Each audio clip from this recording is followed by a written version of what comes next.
Some exciting news though for this series. Yeah? I'm excited. Excited. We teamed up with Patreon. We've done 50 plus episodes so far.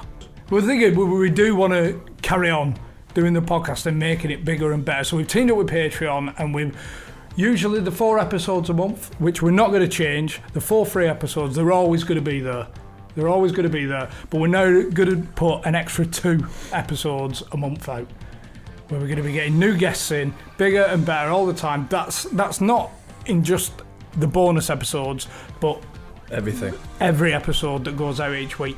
And the Patreon's there. If you can contribute, if you feel like you want to help the podcast progress, if you want another 2 episodes a month, if you want an extra 2 episodes a month, just sign up to the Patreon. It's £2 a month, and you get an extra 2 episodes. We'd appreciate the support, put it that way. Oh yeah, champion. Well, it's getting to the point where it's costing me fucking money. This podcast is costing me bastard money. Last week I drove to Bristol. I'm back. So it's costing me money, but we enjoy doing it, and we hope the listeners do too, and want us to carry on. So by signing up to the Patreon, you're supporting the podcast all year round, even when we're having our breaks. Those 2 bonus episodes will be out every month. Even when the breaks are on? Even when the breaks are on, you're guaranteed those 2 extra episodes. We might be able to get some better rooms as well. See, I don't mind this. I know it's Halloween next week, but I feel like I'm at a murder mystery. I don't mind this Fawlty Towers room. I really don't. Phoenix Night Suite. We've done fucking 5 or 6. Better equipment and all. Can we get some? I'm sick of this falling off. Yeah. We're trying. There's got to be something better than these. Please, just send somewhere. Technology today. Send it to a comic relief appeal then. So if you want to continue supporting the podcast, then just get over to www.patreon.com/Undr The Cosh, and you can join the private members club, should we call it? Sounds a bit seedy, doesn't it? There we go. Is that a bit seedy? It's worth joining though, isn't it? Oh, I joined the club.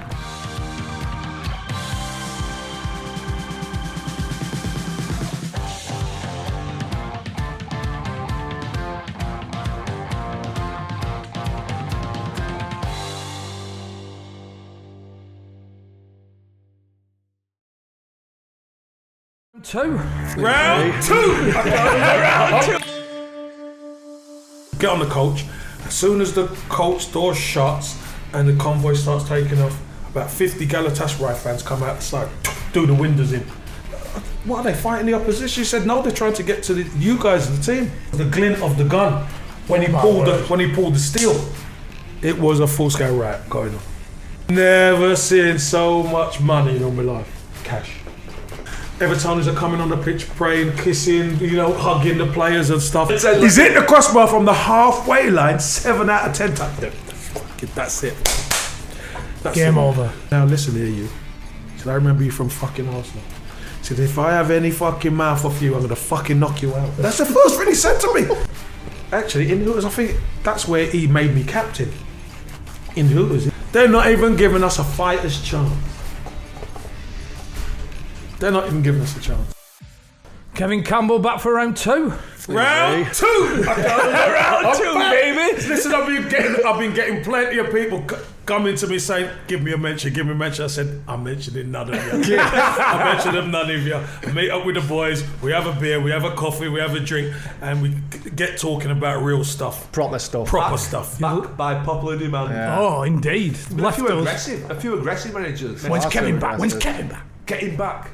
No. There was one Kev, someone put, come on lads, Kevin was holding things back for a sequel, give him it. Yeah. I agree. Capital letters. Well, actually, I weren't holding him back because it was a matter of timing, wasn't it? Exactly. But what you're about to hear, hopefully you'll really enjoy, because obviously as the career came to an end at Forest, you got a little bit of where Pierre Van Hooijdonk was at Forest with me getting sold.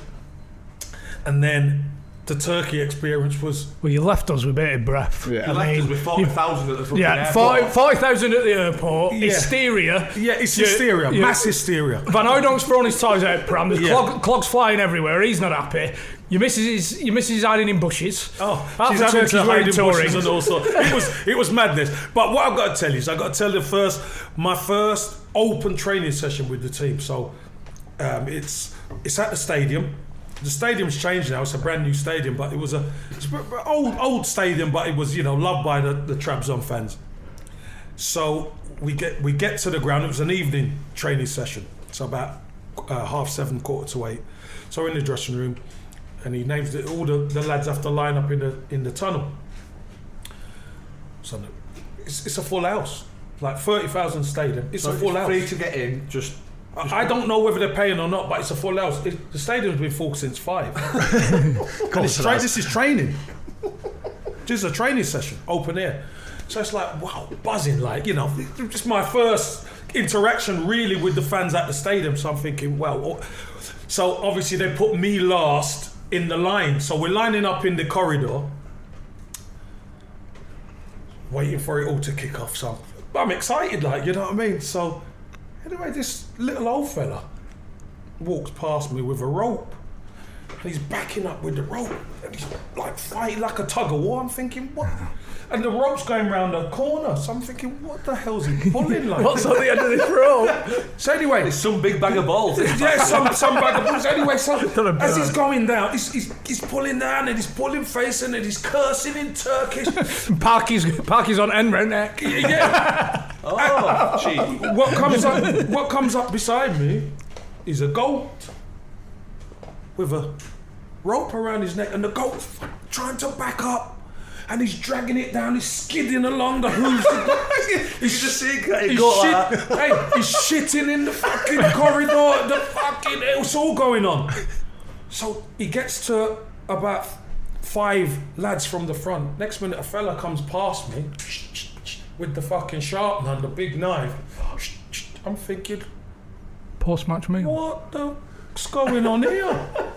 So anyway, it finally gets this goal out. Onto the pitch. No, so the pitch is there. So as you come out of the dressing room at this angle, you can't really see what's happening round the corner. So anyway, the line's getting shorter. So it's me and a lad in front of me now. So he goes out, he goes around the corner, does whatever he does. Lights go off, all the stadium lights. Spotlight comes on. For the big dog coming. For the big man coming on. For the big dog. The big dog's The big dog's here, right? Session. Anyway, so as I walk out, so they usher me for come. So as I go out and there's the fucking goal, throat cut, legs flapping. So I said, what do I do? So they said, put your finger in the blood and put it on your forehead. Well, when I done that, put it on my forehead, fucking fireworks were going off. All the lights in the stadium, big cheer went up, and it was like you become one of them. So they made a sacrifice for the arrival of Kevin Campbell. The arrival of Kevin Campbell, and somebody else got done. Van got to the Forest. He's on strike, and the poor goal got his throat cut. It weren't. Listen, I was having it weren't a good day. You can imagine. So, but you had to put your finger in the neck and put the blood on your boots as well. And I had white boots. Yeah, it was cream Pumas. So I'm thinking, they've stained my new boots. Do you know what I mean? You imagine blood stains on your new boots. Oh God, is this gonna go well or what? Finished training and that, and I was talking to a couple of the lads who spoke English. The current coach now, Unal, was part of that team. Fantastic guy, fantastic player. So he was telling me, it's ritual. Don't think nothing of it. You're just being welcomed by the fans and all that kind of thing. So that was interesting. I bet the goats. The goats weren't happy. The goat weren't happy. I don't fucking sign anyone this transfer window. He's carrying him back. Eeny, meeny, miny. Right, you're getting it. Oh shit! They've signed someone. Oh man. The only way that could have got any better is if you get the goal. Like you just take it out. You got your watch for your team. No. But here's the thing. That sacrifice that gets eaten tonight. They don't leave it to waste. Oh no. See, I don't. That feeds the poor. I don't mind that. I don't. At least put it to good use. Put it to good use at least. Do you know what I mean? But get a curry out of it. Yeah, it helps feed the poor. Get a curry. That's why. Well, I don't eat red meat. You see, so I couldn't. I don't do. You didn't partake. No, I don't eat red meat anyway. Then you didn't. Yeah, since I stopped eating red meat since I was 19. Right. So I found out because I used to like steak, but it used to make me sluggish because it takes 48 hours for the body to break it down. So I just used to feel sluggish on it, and I told the doctors at Arsenal at the time, and they said, "Kev, stop eating and see how you feel." And I felt much better without it. My body is constantly breaking red meat. It's only halfway through one steak, and it's on a fucking back leg. Another one, load it on. Another one. So obviously you finish with that, and the weird thing was you don't shower at the ground. That you all go back to the training ground to shower. Even when you trained at the even when you've played at the stadium After a game. So I've got this is quite ironic. So my first game I'm playing, we're playing a team called Gaziantep. So we're in camp. on the Wednesday. Stadium's full. Yeah. From midday. This is a 8 o'clock kickoff, 7:30, 8 o'clock kickoff. Stadium's full at midday. So we've all been there. Start the game. We must have hit the post and the crossbar 8 times. Don't matter what, the ball's not going in. Breakaway goal, 89th minute, bang, goal, 1-0. We lose, 1-0. So get in the dressing room, and I'm thinking, where's the towels? We're going to shower. They said, no, we shower back at the ground. So you take off your kit, you put your kit down, put your flip-flops on, shorts and a t-shirt. And everyone's like, just waiting around. And I'm thinking, well, let's get a move on at least. Let's go back, because I'm new to all this. So anyway, I walk out the dressing room and I go up towards the end where the main doors are. Chief of police, guy's there. No, you stay here. So I look around, what's going on? It's like war going on outside. Water cannons. Blowing people down the road. Blowing people down. Rubber bullets. Like you in Spain. Rubber bullets. Everything. It's a war going on. So I said, what are they fighting the opposition? He said, no, they're trying to get to you guys, the team. Shit. I said, pardon? He said, yeah, they're trying to get in the stadium to get to the team. Because you got beat 1-0. Because you got beat 1-0. I said, all right. So back to the dressing room I go. I said, you never believe what's going on out there, guys. I said, we know. We know. So hour 15, knock at the door. Come on, guys. So we get on the coach and all the boys get on and they're closing the curtains. So where the stadium was situated, it was like on a hill. So you go down the hill, you get to the end and then you turn a right, but you can see the Black Sea is on your left-hand side. As you do a right, it's on your left. So they're closing all the curtains. Close the curtains. So I said, why? So as we've gone down, armoured vehicles, about 8 outriders, shooted up. Shoots it up. As we turn, the overpass. The fans are there with paving stones and everything for the coach. So what the outriders would do, the outriders would ride ahead, rubber bullets, so they drop it, the coach goes past, slow down, jump onto the next, there's about 6 overpasses, Jesus Christ. Jesus at Christ. Everyone. Welcome to Turkey. No, we're not finished yet. You slow down. Don't rush this story. This is quite a long story, but it's a good story. So we get past the 6, and where the training ground is situated is right by the water. There's one way in and one way out. as the coach turns, because the armour vehicles and that don't need to come down there, so the coach turns to go to the training ground. It's like a stretch of about 400 yards. There's about 1,000 fans there. Scarfed up, hats, bars, you name it, knives, everything. Giving it all that to us on the banging on, because the curtains are closed, but I'm looking at And the rest of the lads just reading papers. the rest like, of the lads used are to just this. like chilling out, it's normal. I'm like, what the fuck? What's going on? Play cards. Yeah, snap, you know what I mean, or whatever. So we get to the gate of the training facility. 2 guys there with the big guns. Gate opens and the crowd are back, like, you know, and the flares are going and they're chanting, whatever. Big door slams. Coach pulls up, so we go in. And at the training ground, you have your own bedrooms at their training ground. So everyone's got their bedrooms and stuff. So you share. So I shared with a lad called Peter Milashevsky, who was the Macedonian national goalkeeper. And he was a lovely lad. So I said, Peter, you not getting changed? He said, no. He said, I'm taking my time. He says, I'll take my time. I said, well, I'm going to get showered, mate. So there I am. I'm getting showered and shower off, and I'm getting dressed to leave. And the lads are bunkering down for the night. They're like, so I said, why are you leaving? They said, well, where are you going to go? How are you going to get past? So that's I said, you're going to get past in my car. I said, no, you won't. I said, I'm telling you, get past in the car. They said, no, Kevin, please don't. Anyway, I said, suit yourself. If you want to be bunkered in here, that's your business. So I've got my bag, I've gone down the stairs. I'm going home.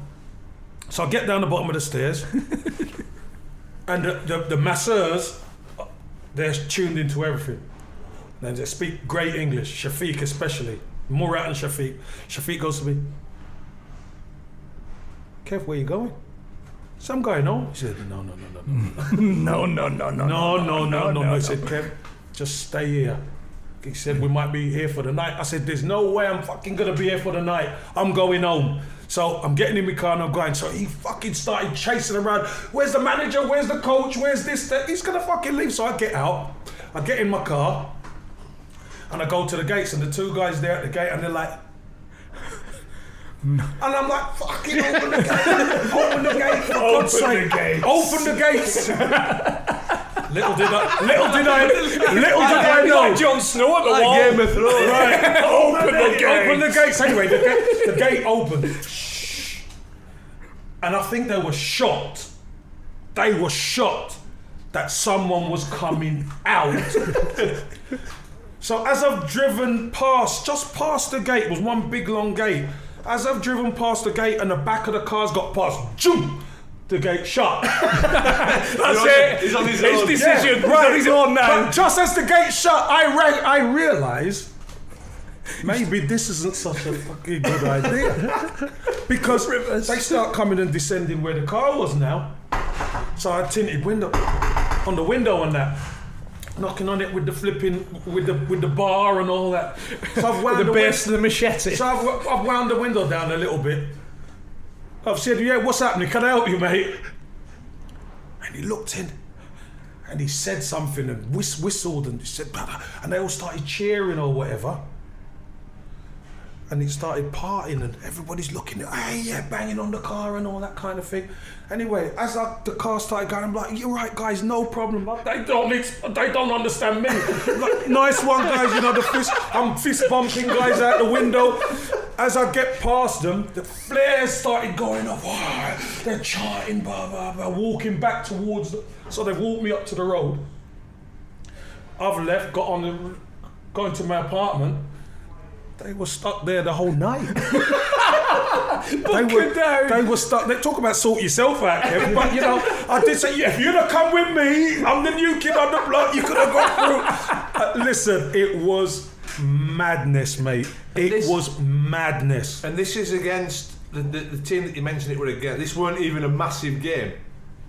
Like, you know, like there's bigger games in it. Look, like I said on the last pod, I'm gonna give you some scale.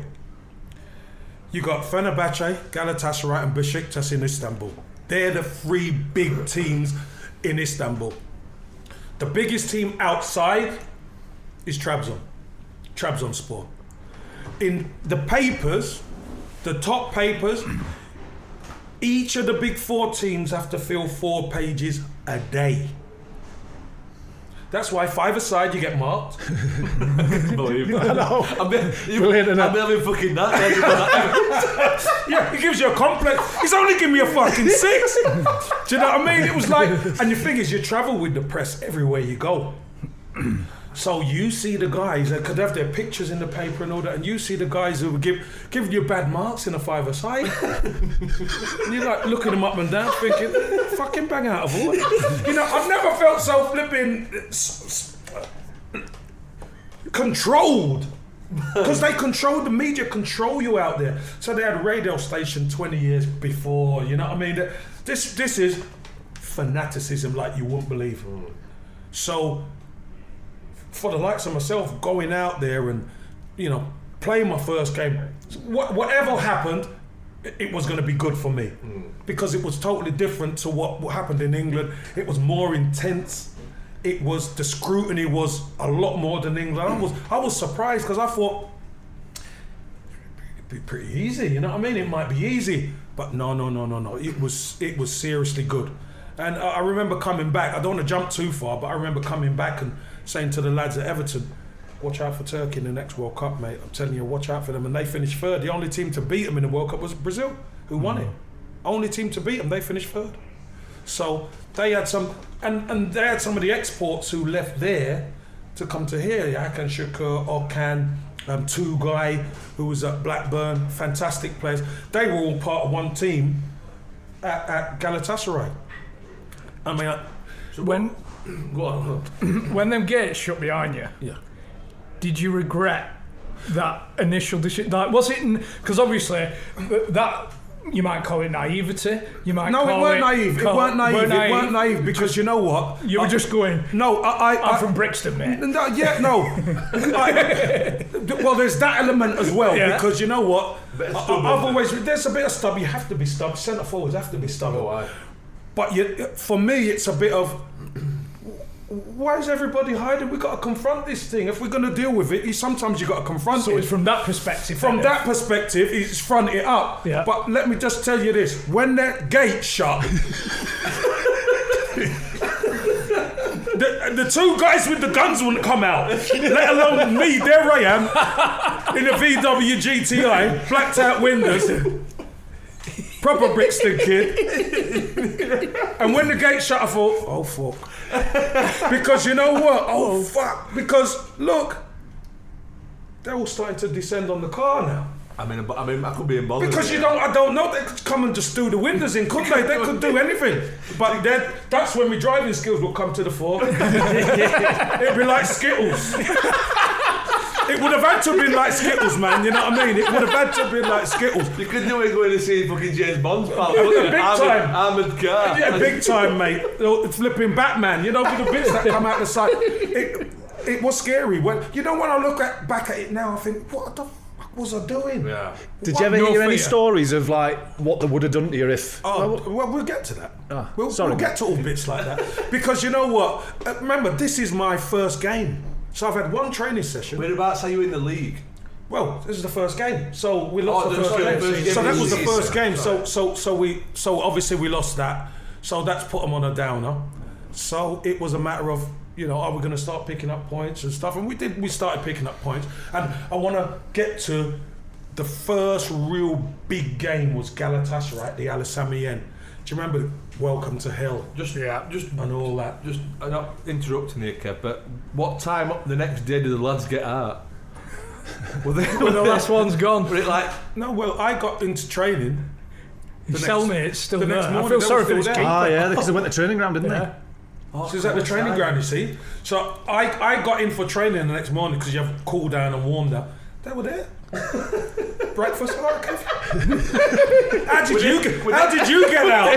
That's the great escape. Forget West Brom. Yeah, exactly. How did you get out? We didn't expect to see you this morning, Kev. Bloody hell. How did you get out? Yeah, so lads are like, you're in one piece. Davor Vrugonic, a Croatian international, I can't never forget him saying to me, he says, Kev, I've been here 3 years. They'd fucking lynch me, he said. They would lynch me. You come here? I said, it's a brother thing. I said, Vuga, it's a brother thing. He said, it must be. He said, fucking what? He was going into some Croatian. And he was swearing because he said, my goodness, I've had to sleep here, my missus with the little ones at home, and I'm getting pelters from the missus. I'm putting it out the window so she can hear the child. Oh, you're just playing that. That's on TV or something. He got major. You're all with feet. Major problem. You're out, major. aren't you? Major. You're out. Major No, problem. I'm the training You ground. need gross and balls like Campbell. Yeah, of course you are. You know what I mean? So it was mad. It was mad. So and then it was weird because with Trabzon, because Trabzon's up by the Georgian border, by the Black Sea. Everything's a flight, so we fly an hour and a half to Istanbul, and this was a Saturday before a game. So I'm thinking, right, okay, massive game. So we fly in. Did you pick any results up? Yeah, we'd pick results up. We're like, I think at the time we're like 6th in the table. So we've caught up a little bit. So Galatasaray at the Al Samiyen, their team, Tafarel in goal. You got Boulant, you got Okan, Emery, Hadji, Georgie Hadji, Hakan Shakur. They had a top Dimitrescu, Popescu. They had a fantastic squad, real good team. So it was like, okay, we trained for them. We knew because they were a pressing team under Fatih Terim. They pressed high, so we thought, all right, we know. So get there the Saturday day, thinking we're just gonna go to the hotel and we're just gonna chill out. No, get to the hotel. The Galatasaray band were there, waiting for us, Keeping you up. No, this afternoon. Right. So the coach turns up. So we get in, check in, and we're going to a Trabzonspor function in the afternoon. In the games that night? No, the game's the next night. Oh, sorry, yeah. But normally you'd go there and rest, wouldn't you? You'd go there, chill out. So anyway, we go to a Trabzon event.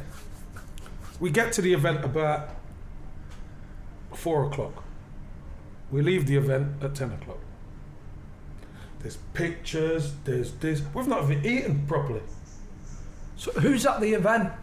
Trabzon fans. Right. So because remember, Trabzon, the fans are all over Turkey. Right. And the chances that they get to actually see the team are few and far between. Right. Because they'd have to, so if it's an hour and a half flight, it's a fucking long old Exactly. time. And then even if you get a flight back, it's only 30,000 stadium.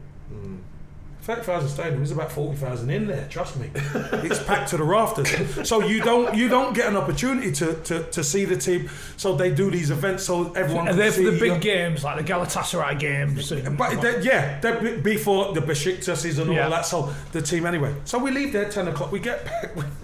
We're scranning at like 11:30. Band's still going. It's been a changeover. Honestly, it's been a changeover. Because the big lad with the drum is now slim. Boom, boom. All the cars are... Still the same technique. Still the same technique, and the horns are going, and all the cars are playing their part. This is going on all night. No problem, no danger. Crazy. Sleep. I don't sleep a lot, but when I do sleep, listen, out. They could have been in the room. It's like you, Johnny. I'm gone. I don't sleep a lot, but when I sleep, I'm gone. I'm dead to the world. I could sleep on a galloping edge job. Right, No. exactly. So, get up the next morning. Some of the lads look like they haven't slept a wink. That fucking band outside, you know what I mean? They're giving it that band outside. So I pulled the masseur, Shafiq. I said, Shafiq, is it rotation? Yes. Heavy rotation. Shift pattern. Shift pattern. He said, in the night they change twice. You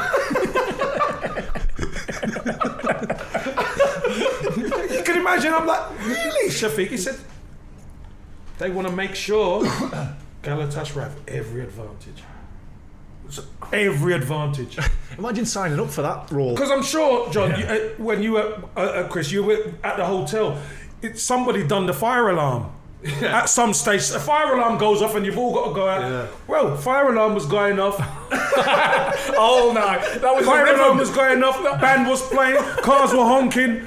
People were trying to get at the chef to fucking do the food.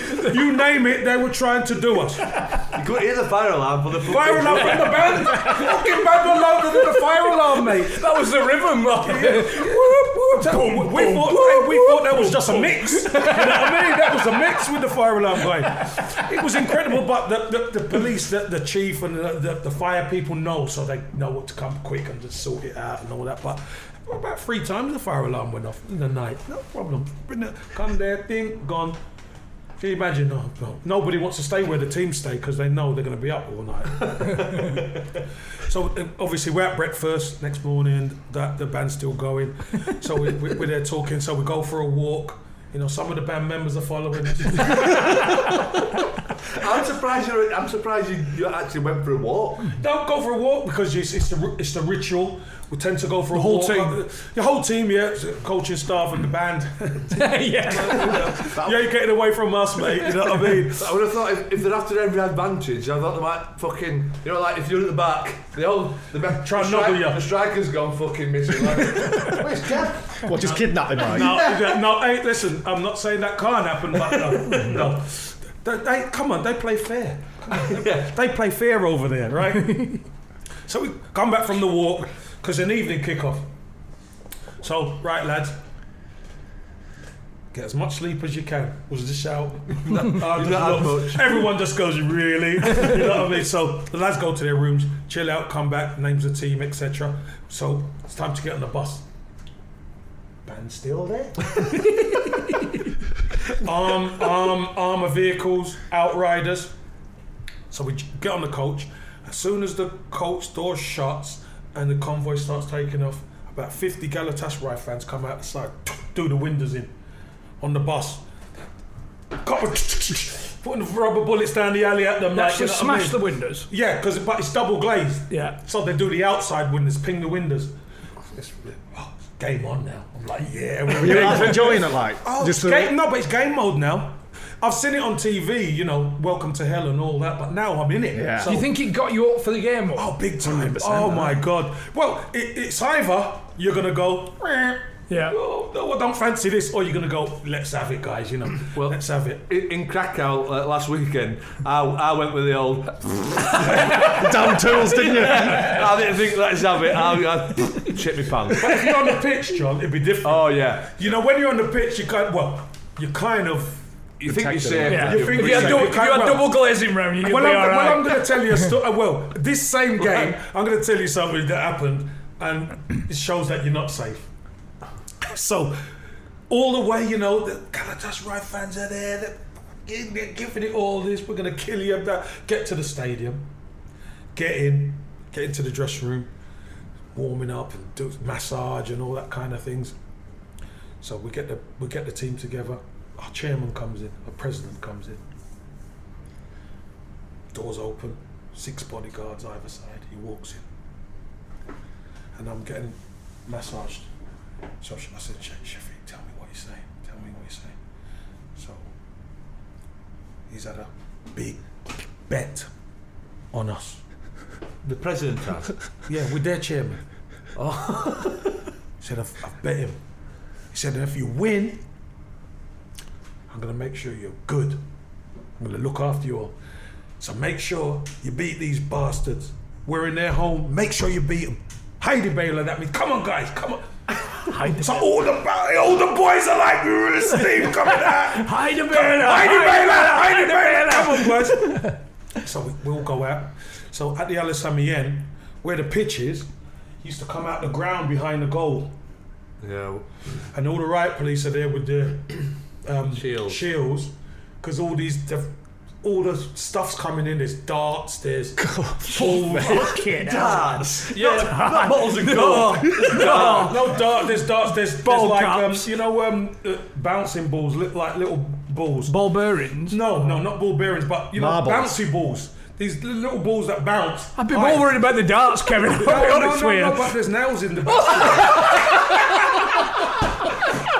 There's nails in the bounce ball, razor blades in them, and they're getting lobbed from the crowd. And I'm there and I'm thinking, what's all this bouncing off? And they're bouncing off and going on the floor. And to be fair, there's a little old boy there with a bucket. He's there picking all the bits up. And taking them back up. Yeah, lads, reload. He's there collecting everything. So I get on the pitch, and something says to me, just turn around. He was taking them back to the fucking crowd. No. For when we come off. Round 2. When we come off. Reload. Yeah, reload. It was that, honestly. Picking up, give them back, and they reload. So when we're coming off, all coming off the riot shields when we finish warm up. So anyway, when it's match time, there's no balls coming up. So we get out onto the pitch. Hostile atmosphere. Trabzon got about an area of 15,000 fans because they travel heavy. Trabzon fans. The rest of Galatasaray, welcome to hell, and giving it all that kind of thing. But anyway, we start the game. We go 1-0 up. I scored a goal. 1-0 up. Thinking, yeah, come on, mate. Yeah. Stadium, fucking silent whistles going on, all sorts. Anyway, they get through and they have a shot towards the goal. The ball doesn't even get close to the line. Our guy Recep clears it away from the line. The linesman gives a goal. No. Well, let me tell you now, there was nearly a riot in the stadium. You imagine, it's not even near the line. Never in doubt. It's never even in doubt. Clears it before the line and he gives a goal. Referee gives it that. The lads are not playing anymore. They've gone down. They're crying. I said, come on, lads, we could beat these guys. We could beat these guys. No, Campbell, this referee's a prostitute. Is this Campbell? Oh, but they pronounced the C as a J, so it was Jamble, and I was fucking happy about that. I was really happy about that. What's the referee saying? Down tools, we're not playing. They said we're not playing, and I'm going up. Come on! I said we could beat them. Come on! Anyway, must be a delay of about 15 minutes. Oh, so you actually stopped? The They lads stopped. The lads have stopped. They're down tools. We're not playing anymore. That was nowhere near the line. So I said, come on, so the manager, come on, and come on, guys, you know, Heidi Baylor, come on, guys. Anyway, so we thought, all right, we play on. Play on. I score again in the game. This is first half. I score again, 2-1, half time. Jambo bags. Jamble! Got a double! Mr. Jamble has a double. In the Galatasaray, so half time we get in the dressing room. I'll tell you what, at half time the things were coming over hard, boy. He had 2 buckets. Do you know what I mean? So get in the dressing room, had a good team talk, because it was Gordon Milne and Ian Wilson was like our manager and assistant manager. Both spoke English. His Turkish was all right as well. Both of their Turkish was all right. So speak to me in English and Kev, keep the guys level, keep them level. I said, guys, we've prepared for this. I said, we know what they've got. We can beat them here. So, got out second half, and we systematically, honestly, took them apart. We did. We beat them 5-3. I got hat-trick. And honestly, it was an amazing experience to do them at the Galatasaray, beat them 5-3, Trabzon. Whole Trabzon end. I promised this disabled kid my shirt, so I gave the kid my shirt and stuff like that. We're probably on the pitch milking it for like half an hour. So you won the league? Yeah, well, no, I mean, this is... Look, I've played in some big games, mate, but we're talking serious stuff out there, mate, honestly. Open them gates. Open the gate out there. Get me out there, mate. So You must have got at least 6 home defeats. it's work. Listen, money in the bank, man. I'm telling you, money in the Did the bank. chairman where you're in then? Did you get... Well, here's the funny thing. So finally gets back into the dressing room. I've got one masser on this leg and one masser on that leg. Hat-trick, I scored a hat-trick. You should have had one in middle as well. No, hey, the brother don't get down like that, all right? I don't get down like that, right? So the 6 bodyguards comes in, the chairman comes in, got a serious look on his face. He looks at me and he winks at me and he's got a serious talk and he's talking in Turkish. Saying my Turkish ain't great, obviously, at the time. Then he says, look guys, to show you some appreciation, he says, where's all the staff? The staff, the masseurs and the kit guys and all that, so he got them up. So my legs were like left alone, they're gone. The chairman, so I'm like, hey, what's going on? $4,000 each. I'm thinking, For the staff? for the staff, each. I'm thinking, here we He's go. got it, I'm gonna Here we go. I like this. I'm thinking, where's ours? So he said, no, we'll see you guys tomorrow. See you guys at the ground tomorrow. Good night's sleep that night. So we were going to see about that. So great, everyone's buzzing now. The kitmen have been weighed in. And you know, once you weigh the staff in, you're happy because they're going to do anything for you. So I shower, get ready, walk up to the front. Who's there? Chief of Police? No. So I said, why not? And he pointed outside there. It was a full-scale riot going on. Full scale. Line of police, cordon here. 15, 20 yards down the road, the mob, Galatasaray mob. Every so often, so they can see me through the glass. Every so often, one will make a bolt, running. Plastic bullet, go down, get up, go back. More flares. Every so often, another one will pop out, take him down with a rubber bullet. Coming for you, like? Yeah, they could see. You can see them pointing. Will you give me that one behind the screen? No.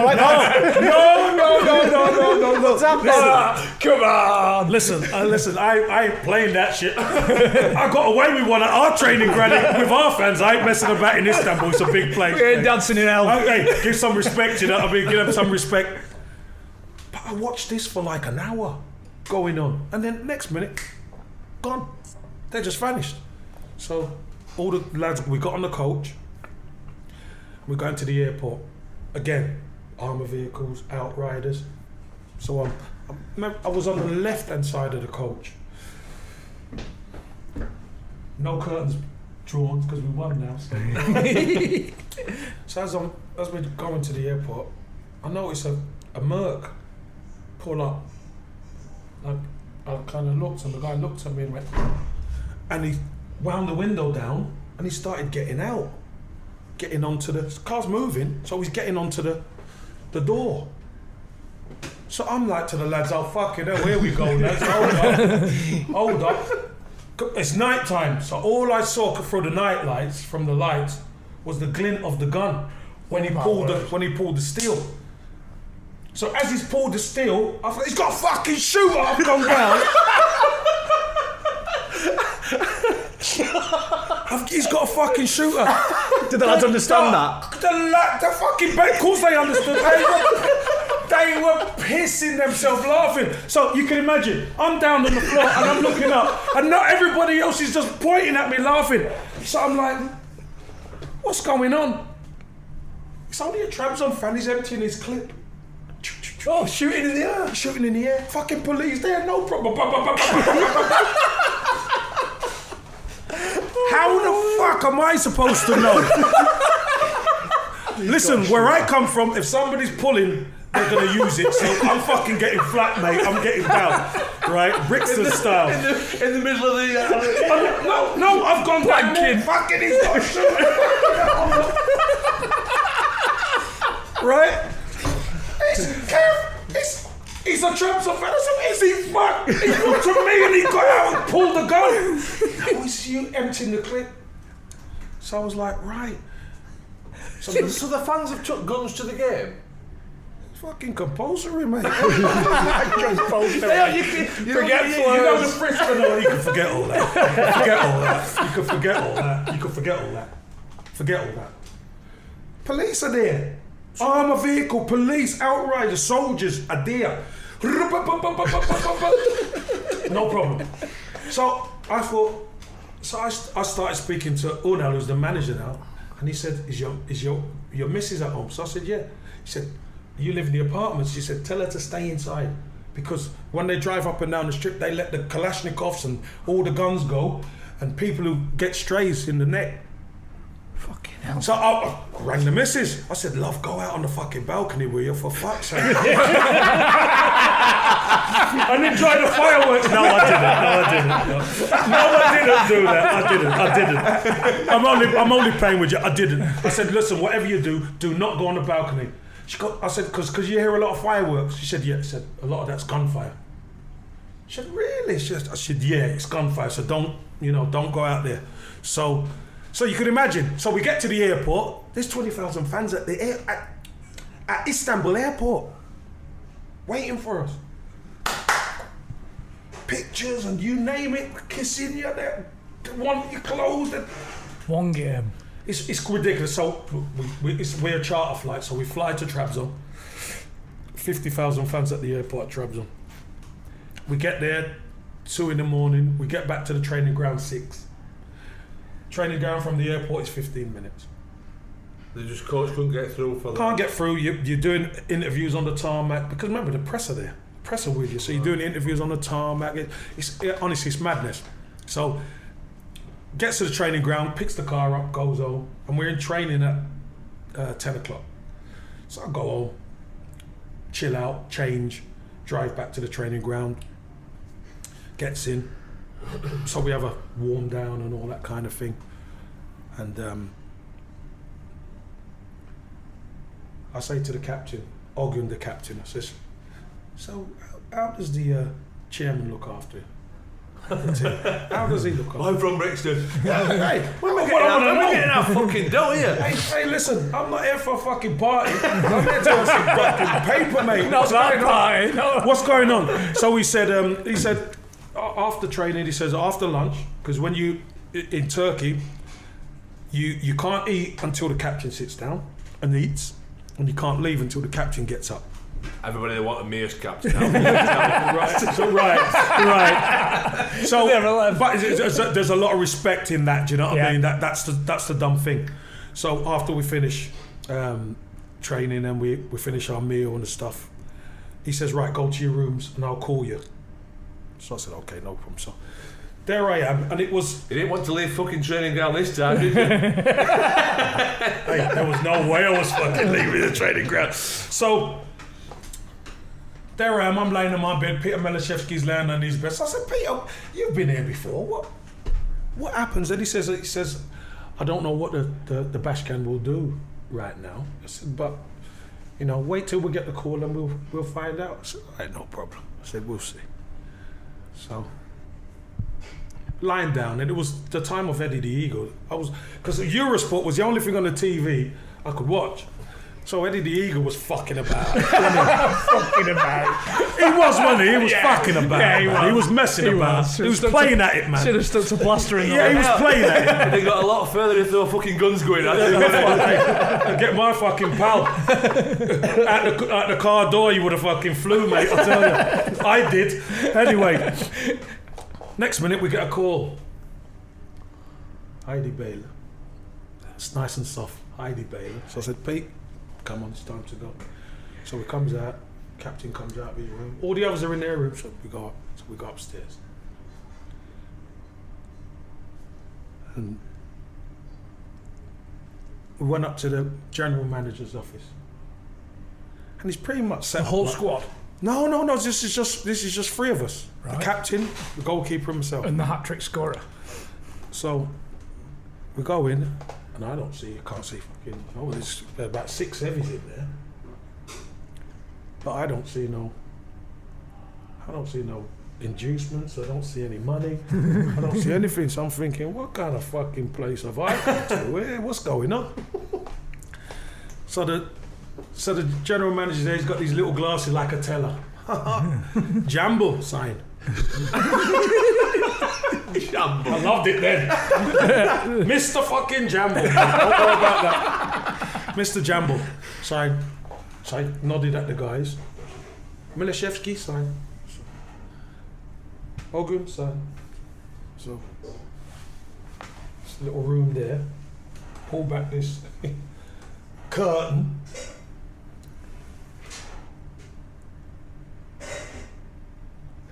Not 3 goats. I've never seen so much money in all my life. Cash money. Really? Cash. And, I said, is this all mine? I went, no, Jambo, no. It's not yours. I said, all right, fair enough. So, anyway, because it's Turkish lira. Oh. Turkish lira, innit? So, you need that much to make it. So, anyway, it was just filling bags for all of us. Open the boot, boys. Fucking bags, big. Fucking hold on, man. Is the president there? Then? No, he's not there. No. He's not there. He's in Istanbul. So, he sent his boys with the winnings. With the fun money. Yeah. So got sorted out. I'd signed my name, Mr. Jambo. I've got my money.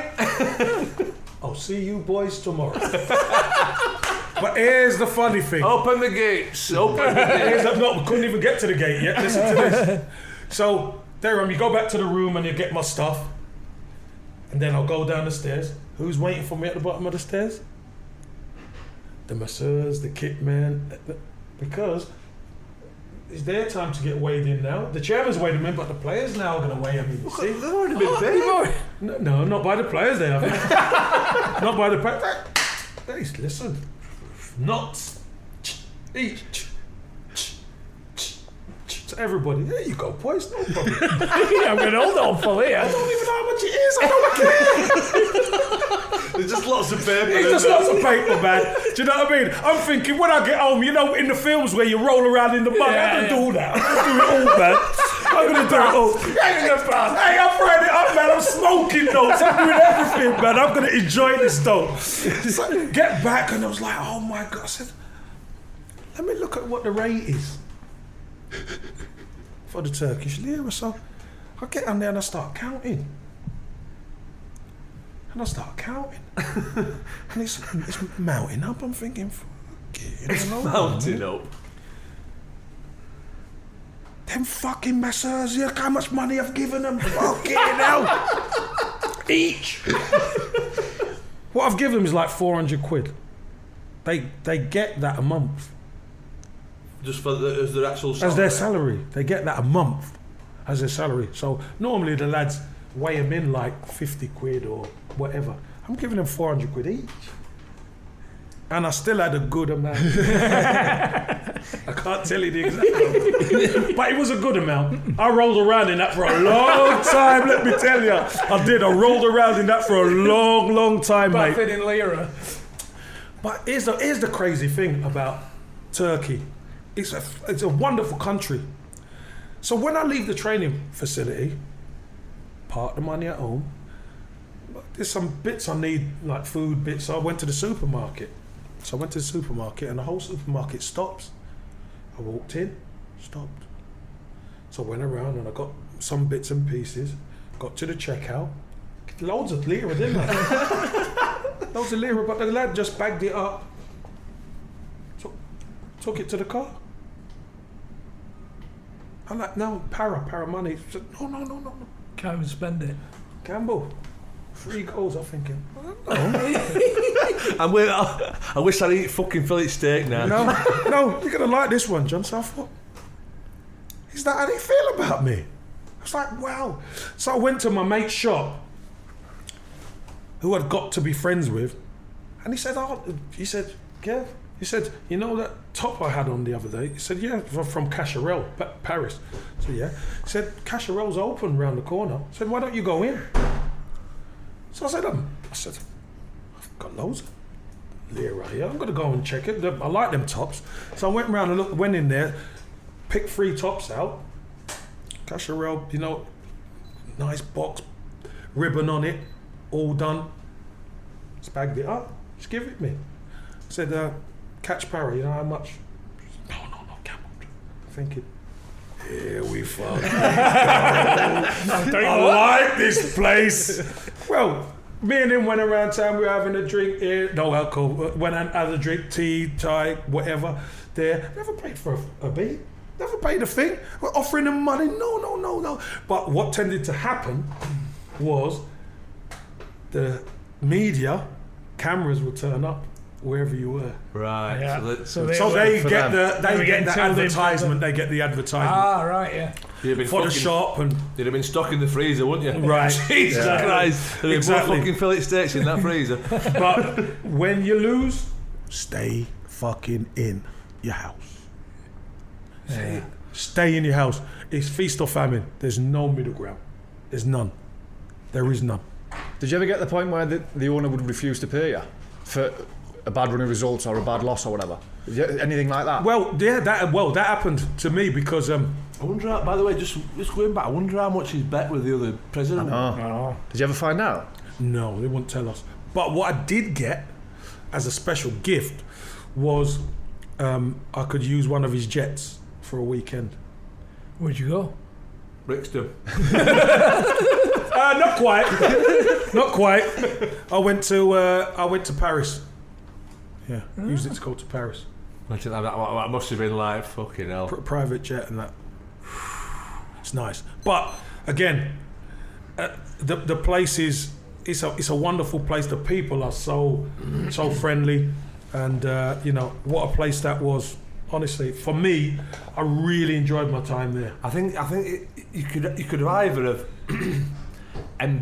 embraced it or just gone fucking totally under. Yeah, because Trabzon is like a working class town, like a bit like maybe Sheffield with the steel. So,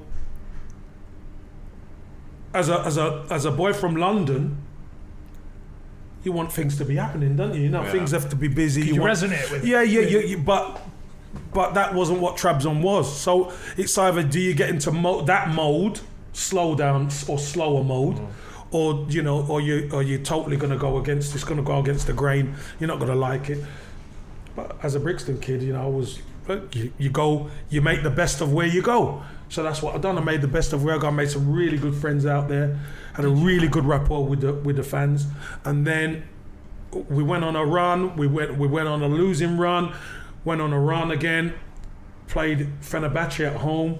I scored the winner in that game. Fucking hell, There you go. I'm surprised they've not renamed the city. Well, they still want me to go back. I've not been back since, so you might get a little bit of footage on that at some stage. I was going to say, can we come? Because, they want me to go back. This is under the carpet at the moment, but it's going to be out on yours, obviously. But they want me to go and possibly interview Daniel Sturridge, because Daniel Sturridge signed it. Yeah, of course. So obviously I've not been back, and Daniel Sturridge from the UK and stuff like that, star striker now. So they want me to go and interview him and stuff like that. So will he be enjoying it? Will he be the same as what you were? Do you think? I don't know until I actually meet. He'll be enjoying the lads and that bit, but how Daniel runs his life, I don't know. I'll tell you this much: he won't ever have adulation like this. Ever. And Liverpool Football Club, they love their players, and he's had some big times there at Chelsea and that. But the adulation he would get just for even going to Trabzon, I'm telling you now, it's fanaticism, mate. It's mental. Did you embrace the culture? Yeah. So, coming from Arsenal, we talked about in the first one about that drinking culture, and obviously it's a Muslim culture over there. No drinking. Was that? What? Full stop? Nah, I've been to Turkey already. You can have a In Trabzon was FS. That's a local beer, isn't it? FS. I can't remember what it was. That's the Turkish beer, FS. Oh, so it was. There was no real restriction or anything like that. Well, no, there's no restriction. But when you're in camp from Wednesday, you Can't do much. You can't do it, and probably that's the right thing to do. It's the right thing to do. Obviously, you said you embraced it and loved it. Did your missus enjoy it when she came out for a... Not really. No, she enjoyed it for a bit. But what you got to understand is when she's coming over to see me, she spends 2 days with me, and then from Wednesday to the Saturday night, she can't see me. She can't even go on balcony and enjoy the weather, can she? She can't even turn up at the training grounds because she won't let her in. Do you know what I mean? But luckily, like I said, I met a really top family. Safi, who was one of the boys, by the way, was proper. Him and his family looked after me so well, looked after my missus. He had 3 sisters, and they used to take her out and look after her and stuff. So that saved me, or else I'd be getting it in the ear, do you know what I mean? But that really helped me a lot. How long were you there in total? I was there in total 8 months. Season's 10 months. I was there 8 months. By the way, when I scored the winner against Fenerbahce, they made a song went to number 1 apparently. About it. Turkish Top of the Pops. Well, I don't know if it was just a local, but it went to number 1 apparently. And again, wherever I went, it was freebies and Freemans and all that kind of thing. And then we're going to get to how that experience finished, because this is something I really want to talk about, because it was how it escalated was crazy. We got beat at home by a team, and the chairman was asked, "What about Campbell?" And the chairman, I had a great relationship with the chairman. By the way, it made me use his jet again after the Fenerbahce, which was cool. But he said something in Turkish, which is they say yam yam, which is he's going to eat the team, meaning he's going to do the team. He's going to do the team, right? He's not happy. No, but this is the next game they're asking him about. So he said, "Don't worry about Campbell. He's going to eat the team next." What the press then done, because we're going through a sticky patch, press turned it on his head and said, "He's called me a cannibal." And there I am. I got on from the game. I got into training the next day. See, I don't know Turkish. I don't speak the language. I don't read Turkish at the time. And I get in, and usually there's between 60 to 80 press there. There's 160 press. I'm thinking there's a lot more than usual. So I get in and get talking to Vuga and Unal and Shafiq and stuff, and he said, "No, this is very bad. What's happened?" Blah blah. So I said, "What's happened?" He said that the chairman made a comment, and the press have twisted it and said that he's racially abused you, called you a cannibal. He said, "He's called me a cannibal." I said, "Yeah." I said, "Really?" I said, "News to me." Anyway, we finished training, and they wanted to speak, and club wouldn't let me speak and stuff. So I went to see Safi, and I said, "Safi, what's happening? What's all this going on?" So he said, "It's the press. The press are trying to cause a rift in the club and blah blah blah blah blah." I said, "They do this." So I said, "Right." I said, "Because I got famously with the chairman and bits and pieces." Anyway, finished with Safi. I gets home. My phone goes. "Hello? It's the British consulate in Istanbul. Are you okay?"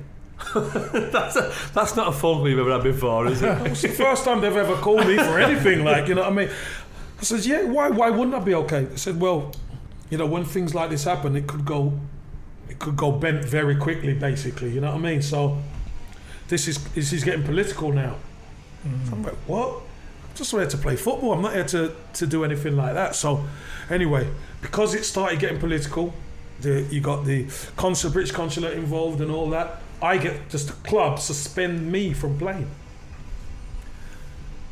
So it's like, right. So I come out with the team and I say, we don't condone none of this stuff. I don't have to do the right thing, say we don't condone it, but all I want to do is play football, that type of thing, in front of the press, to make because I'm still an employee of the football club, aren't I? So got to do it right. I can't play. I can't train with the team. So I'm getting in the morning. I'm training on my own. The team then I go in the gym. Then I go up to my room. The team then go in and train. Team finish, shower, do whatever, leave. Then I go and train with the under-21s. So through no fault of your own? Through no fault of my own, I find myself out in the cold because of something the press has spun and stuff like that. So it can leave a bad taste in your mouth, can't it? But I choose not to have a bad taste, because do you know what? I had such a fantastic experience out there. So did the president never sort of just say, "Look, this is what I said. I weren't meaning that"? Yeah, but it's already the genie was already out the bottle. Yeah. I read an article from English press at the time that said that was quoting you, saying it was the biggest insult you'd ever received in your life. So that never happened. No, never came from me. No, never came from me. But it's open season when it's stuff like that, because you could say and do whatever you want, because I'm over in Turkey. Yeah. So the British press could be saying whatever they want to say at the time. Getting phone calls from all sorts of people. "You're right, Kevin." I said, "Of course I am. there I am in Trabzon, fine. So what the ultras said, nobody from the club are allowed in town, only Kev. Because they know they suspended you. They suspended me. I couldn't play for the team. I couldn't help the team do anything. I couldn't even train with the team. So they knew I've been wronged, but they said, listen, the club should have. What they suspended me for? Yeah, so they said, right, nobody from the club, and apparently, well, I know one of the lads went in to pay a bill. They caught him and they punched him up, mate. No messing around. These people don't play. They say don't come into town. You stay out of town. That's the worst thing that the club could have done. Yeah, of course it is, but magnifies it. I don't understand why they've done it. But I don't. But you know, sometimes it's cultures.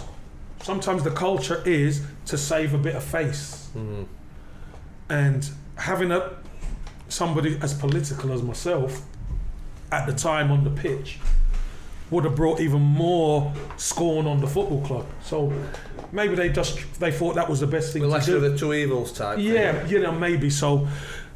You know, it was only a matter of time. That's when there was that March window, transfer window. So you're going on all this unrest. So all this unrest, and I couldn't play, and I went to Istanbulspor. We played Istanbulspor in Istanbul, and I travelled with the team, but I wouldn't go to meet the chairman on the day before the game, because it was a media frenzy, and I didn't want that for the football club. I wanted to just die down and play football, but anyway. So were you sort of thinking?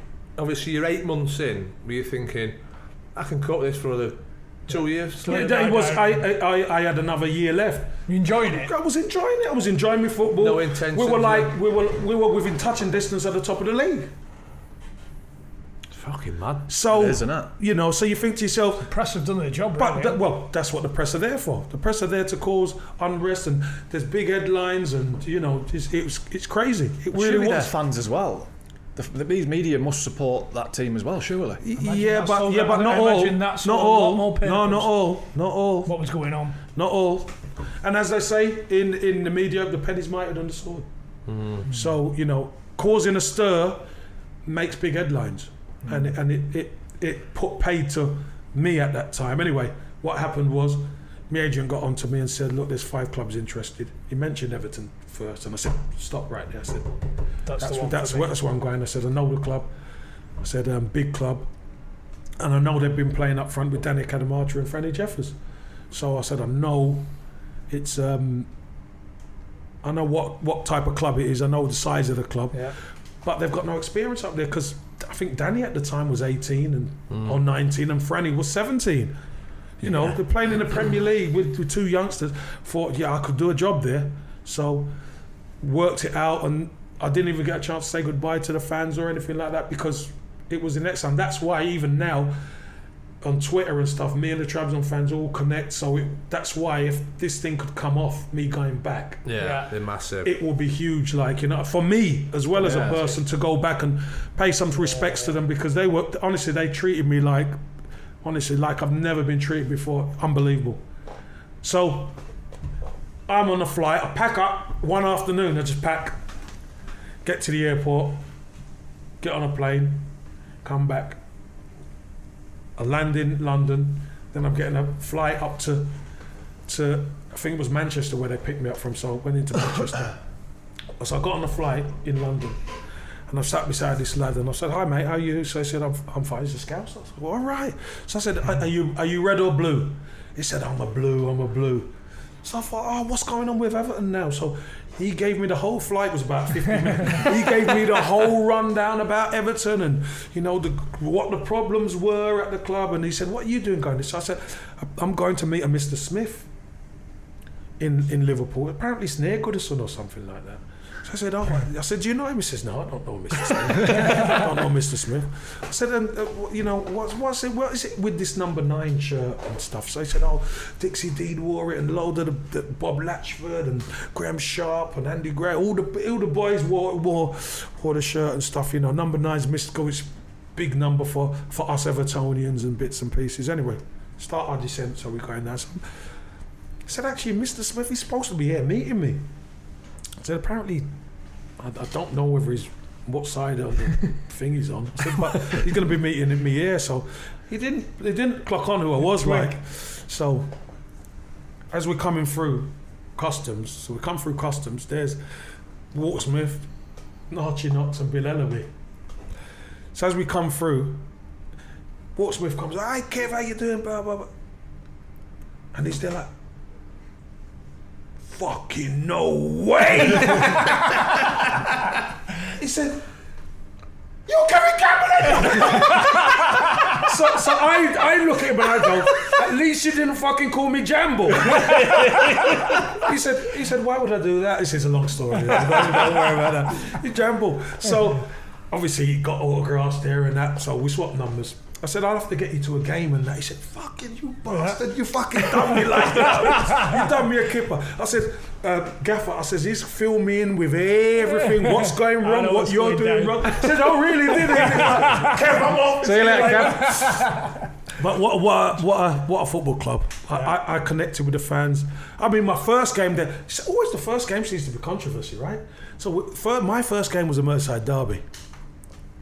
And it shocked me because I'm used to derbies where you've got to keep the fans apart. There's Liverpool and Everton fans sitting beside each other in the Cup. There's Liverpool Everton fans sitting beside each other all over the ground. So we take the lead. Undr The Cosh scores a great goal. And this is, by the way, this is the one where Robbie Fowler starts going along the line, and Gerard Houllier says he's eating the grass. I said, well, after the game, somebody interviewed me. I said, "I've never seen anybody eat the grass through their fucking nose." Do you know what I mean? It was I'm telling you, it was serious. But we got done 3-2 that day. Great experience, but lost the first game, and it was like, what an experience that was! Wow. Yeah. So, but we need points because there was only 8 games left. We need points. Where were you in because they were struggling, weren't they? Well, at the time we were just outside the relegation zone. Then we played Sheffield Wednesday the next weekend, and we took the lead. Franny Jeffers scored to make it 1-0, and we give Benito Carboni, the little Italian, we give him 2 back passes straight to him, and he scored 2 goals. And we ended up losing the game 2-1, and we hit the bottom 3 then. Yeah. And I'll never forget Watersmith saying, "Lads, we're going to find out who the men are, because you've got to step up to the plate time now. There's no way we should be in this position, but we are." And I think it was an international break or whatever. Anyway, next game we played Coventry at home. We beat them 2-0. I scored 2. Then I think we played Charlton at home. We beat them 4-1. Scored another 2. Franny scored 1. And so you're up and running. I'm up and running now. So I'm up and running. So that was the key. As soon as I got my first goal, second one came pretty quick. Then the next game went up to Newcastle, where Everton's record at Newcastle was poor. We beat Newcastle 3-1. I got 2. 8 appearances, 9 goals. 8 appearances, 9 goals. The end of that season. Yeah, the bat.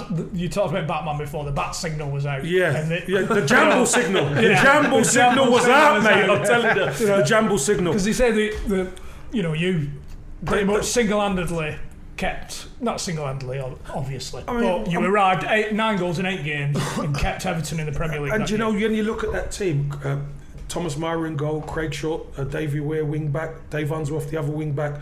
You had Marco Materazzi, Italian, who won the World Cup, and Dave Watson. Midfield, we had Nick Barmby in there, we had Undr The Cosh, we had John Collins, we had Tony Grant, me and Franny Jeffers up front, Danny Cadd was there as well.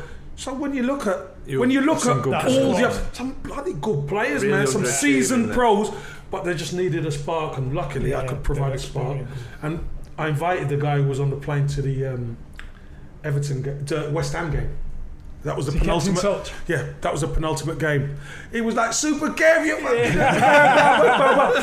So it was a penultimate game. We beat West Ham. We stay up. So with a game to spare. With a game to spare. Last game of the season was Southampton away. The Dell was always tough to go to. So we wanted to make sure we took care of business, didn't we? Yeah. So the day was a mad day. Everton is coming out of woodwork, you could imagine. Ended up winning the game 6. And there were surreal moments in that game. I scored a hat-trick. In the Southampton game? No, in the West Ham game. Right. So that was the last home game of the season. Evertonians are coming on the pitch, praying, kissing, hugging the players and stuff. That's with 20 minutes to go. It still must just be like fucking kindergarten stuff compared to Turkey, though, wasn't it? I was like, this is nothing, man. But I loved it because that connection with the Evertonians was there from the moment I started. I'll be honest with you, and. As I say, with 20 minutes to go, we could see the game out. We were winning the game comfortably, end up winning the game, and it was like a party atmosphere after. It's a relief, isn't it? There's a lot of relief around Goodison Park. That we were down and stuff like that. But the boys showed a lot of spirit to come back and do it. And what a night! Oh my! I can imagine. God, what a night! Well, the lad who was on the flight telling me all about it, he was in tears, crying his eyes out. Super Kev. Super Kev now, is it? Super Kev now, don't give me none of that. I said, you were about to call me Jambles if we went down. But no, it was unbelievable time, unbelievable club. And from the day I got there, Walter Smith said to me, we're going to get a new training ground. The day I left, they were talking about a new training ground. So there was a lot of promises made to Walter Smith that never quite materialised. Yep. There was a lot of players Don Hutchinson, I had a telepathic understanding with Don Hutchinson, and we went from strength to strength. I scored a lot of goals with Don, and then one summer they sold all the midfield. Don Hutchinson, Nick Barmby, John Collins left, Undr The Cosh, and they brought in Alex Nyarko and Tommy Gravesen. Yeah, Tommy Gravesen. Is that the poker player? Yeah, poker player. Mad as a box of frogs. Absolutely mental. But what a character, absolute character. But the whole midfield got decimated, and I had to do with two new players, so it was trying to learn each other's games. And you'd learn one part about Tommy one day, and the next day you do the same thing, and it'd be totally the fucking different way. Honestly, it'd be totally the opposite. I never done that yesterday. Yes, you fucking did, Tommy. Did he go from Everton to Real Madrid? He didn't. No. Yeah. Everton, Real Madrid. He didn't come from Real Madrid. No, Everton, Real Madrid. And a lot of people say, ability-wise, Tommy's got ability, unbelievable ability. But he's just fucking mad. Just pause it there a sec. What for a piss? I mean, in terms of obviously you're arriving at Everton and they embrace you. Mm-hmm. Still, the last Evertonian to score a winning goal at Anfield. Yeah, it's 20 years. This is the 21st season coming up. I want it gone. I don't want it anymore. Mr. Jamble's had enough, man. I've had enough. I don't want it anymore. Look, we've been suffering, and you know what? Last season, Everton played better than Liverpool. Everton should have won the game. It was 0-0. Was thinking, wow, get away with a point. I was there with my mate Red Nose John. He'd given up the ghost. He'd thought, he's not gonna win, and it's gonna be a draw. So he gets into the corporate, sitting down, ordered another beer, and I'm watching on the TV, and then Pickford made a little mistake. Yeah, we should have pushed it over. He made a mistake, and Origi scored. Next minute, Red Nose John was in the hero. Everybody coming over. Yeah, we done it. They battered me in there. So listen, I have a fantastic relationship with Liverpool fans. What happened? Sorry, Kev. About when was that the game that you won? Was that when Gerrard done you? Yeah, it was. Yeah. There's a snippet in his book, isn't there? Yeah. About. Did you get the big man out? Well, yeah. Well, I had to. The big man. Well, I had to because. Obviously, we know what happened in the game. Franny Jeffers and Sander Westerveld handbags got sent off. I'd scored before that. Handbags, they got sent off. So it was 10v9 or 10v10. Then obviously Gerrard gets sent off at the end. 10v9. We end up winning the game. Really good team. Richard Goff and Abel Xavier, Don Hutchinson. He liked to stand out in the crowd, didn't he? Abel, yeah, he's a top guy. Abel, the Portuguese right back. Yeah, with the blonde beard, beard. Yeah, he was but you know what? He was a top guy. Played for both clubs in the end. To be honest, we had a good side. Nick Barmby played. Franny Jeffers. Me and Franny Jeffers had an understanding up front. So won the game, we were buzzing all week. The Evertonians, we got to beat the Red Shite. We got to beat the Red Shite, you know what I mean? So, and luckily we did. And after the game, because Phil Thompson was on the staff. Obviously, he does the Sky now, doesn't he? He does the Sky Sports and stuff. And Dave Watson, after the game, you know, the famous boot room. So we're all in there having a bottle of beer. So Dave Watson's quite dry, right? He goes to Phil Thompson. He says, "Phil, I'm absolutely got." He says, "I'm in for an operation tomorrow." So Phil said, "Why? What's the problem?" He said, "To get this fucking smile wiped off my face." Phil Thompson, I'm telling you, Steve was coming out of Tomo's ears, man. It was mad. So we had a great time, and we decided, because it wasn't planned, we said, "Lads, let's enjoy this. Let's go out and have a few drinks and da da da." Anyway, went down to. That was the best ones when you don't plan it. When we didn't plan it. So, you know, went down to Blue Bar in the docks. So we're there and at the bar and fucking dying to go for a Jimmy. So I go down and I open the toilet. There's one lad stood at the pisser. Stevie Gerrard. Blue Bar, is So, that just I the was name gonna of it? say- It's not an Evertonian bar. No, is it? no, Or no. It's It's just just called the Blue Bar. Blue Bar. Stephen Gerrard stood up there. And he's been sent off that day for He's fucking done me. for smashing you. Well, he's done me. According to his book, he saw the red mist, didn't he? And he just hit me. But I seen it. Luckily, I seen it coming. If I thought he would have ended my career. Were you fuming? No. Just all part of the game. Part of the game, innit? You know, we're winning, aren't we? So it could have been the other way round. You know what I mean? Story. And we had enough nutters on ours who would leave a bit on them. So I thought, here we go, Stevie G. So I walk in. So I could have gone to any of the other things. So he stood up there, and I've come up beside him and I've nudged him. Looked at him and he's looked at me and, okay, fucking. He looked at you, I looked down. Both, didn't he? Because he went, oh, fucking no. That's a bit of self-praise. I said, there, all Kev. right. No, that's what he says in his book. He said. So he said, oh, fucking no, Jesus, no. Do you think So he's getting a crack like? he's getting, and something else by the sounds of things. But no. I said, Steve, it's all right, mate. Don't worry. It's all part of the game. I said, you never got me good enough, did you? Like, you know, you never got me good enough. I'm still out You tonight. never got me good. We're out for a beer, so we had a laugh and that. And hey, listen, went on to have a fantastic career. He was young then, do you know what I mean? But went on to have a fantastic career at Liverpool. And obviously, we'll probably end up managing him at some stage. Yeah. But that is in his book, you're right. And my mate Red Nose John says, I should have been there, I would have fucking took you on. I said, shut up, John. You were in the stadium crying, mate. You lost. Tell us about Big Dunk. Fergie, what a teammate. Because when I was there, Walter Smith said to me, he pulled me and he said, Kev, look, he says, I'm thinking of there's an opportunity to get Big Dunk back. From Newcastle. He said, what do you think? I said, fucking yeah, get him back. I says, we need good players.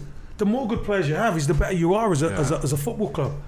So Can you imagine them two up front? You're a defender, them two up front, and then even if they part, you've got Gravesen stood there just behind. But that's the funny thing. So when Fergie came, I said, do it, Gaffer, do it. So we done it. Fergie came back. Fergie is an awesome team. That's why he's part of the Everton staff now. Still, he bleeds blue, mate. He's an Evertonian through and through. Hard as nails. Is he? Hard as He just nails. looks it, doesn't he? Hard as Horrible, nails. man. But do you know what? Absolute diamond of a guy. Just don't get on his wrong side. Like twice burglars who burgled his house, who tried to, found out to their detriment. I remember he came in and Fergie came in. I said, Fergie, you're right. He said, I'm in a bit of bother. So I said, really? He says, yeah. He says, I've had the garage done up as my bar and stuff like that. And he says, I'm just lying down on the sofa and there's a light coming from outside. He says he got up and he saw the light on in the garage in his bar. So I thought, I'm sure I turned it off. Anyway, it's a flip-flops on, goes out there. Anyway, there's two lads coming out with champagne and man and match bottles of champagne and all that. Yeah, you could imagine what he says to him. Anyway, one of them swings a bottle, misses. One punt. He's laid out. The other one's dropped the crates and shot off. So he goes in, rings the police. He's laying down on the sofa. Police turn up. The lad's still out. Out cold. He's out. Out. So obviously, you know, they're robbing private property. They're robbing Fergie. But they tried to press charges on Big Dunk. You know, it's madness. You can't defend your property or whatever like that. And then some other mugs tried to do it after that. It's crazy. You know, it's crazy. You can imagine the burglars like, for fuck's sake. Oh, no. What are the chances? Get caught again, like, oh no. We don't want Big to Dunk. But crazy. You're expecting some like rich solicitor or something like that just come out with his suit on. Oh, It's Fergie, Jesus Christ. So, Watersmith, and I think it was David Moyes at the time, because Watersmith lost his job and then David Moyes took over. And it was me and Fergie playing. They called us the Bruise Brothers, because if one don't get you, the other one's going to get you. And, you know, we were going through quite a good... The problems were Fergie suffered certain injuries, and it was it's a matter of staying fit. You know what it's like, John. When you have to stay... to get the best out of you, you've got to play a lot. Yeah. And you know, you saw Fergie when he was younger.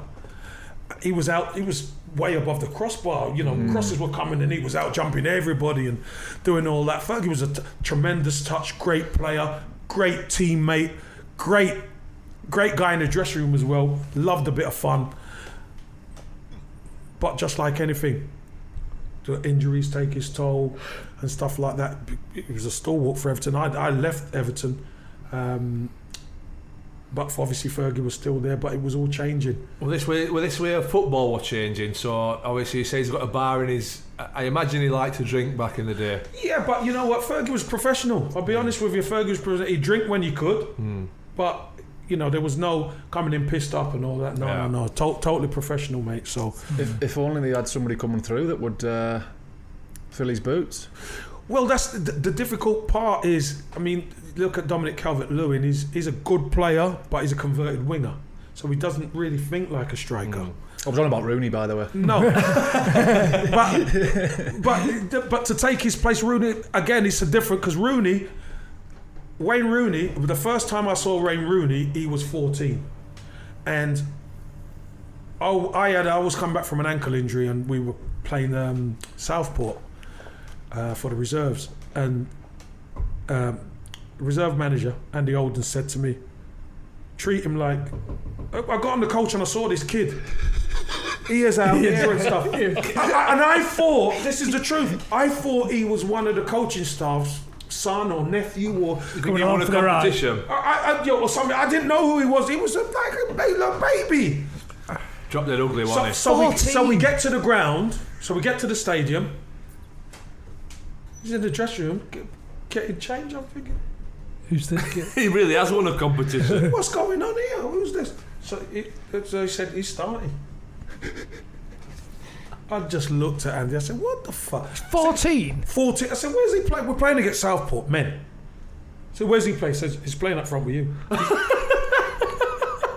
I said, "Bollock." He said, "Kev, treat him like you were the first team player." So warming up on that. See, I've got a bad touch on him. I pinged a few bullets. All right, okay, well, let's see. Game started. Hat comes off, mate. At 14, I've never seen anything like it, mate. Incredible. Football brain, touch, power, pace. They were trying to hit him, he was just bounced, they were bouncing off him. I was thinking, what the fuck is this? He's 14 years old. He's bouncing non-league big area centre halves. He's bouncing them, twisting them up, playing 1-2s. He scored 2 goals first half. He's played a 1-2. He's got the ball. He's overed it to me. I've put it in the space. He's outpaced and bang, bottom corner. I was like, looked over. Taff went. Told you. I believe, man. I believe. what a nice lad as well. Lovely family. What were you like when you went back to first team No, training? well, I'm going to get there. Give me a chance. Let's not rush this. So, you know, playing and he put me through. I scored one. He put me through. I have a needle pass straight through. What can't he do? Fucking hell.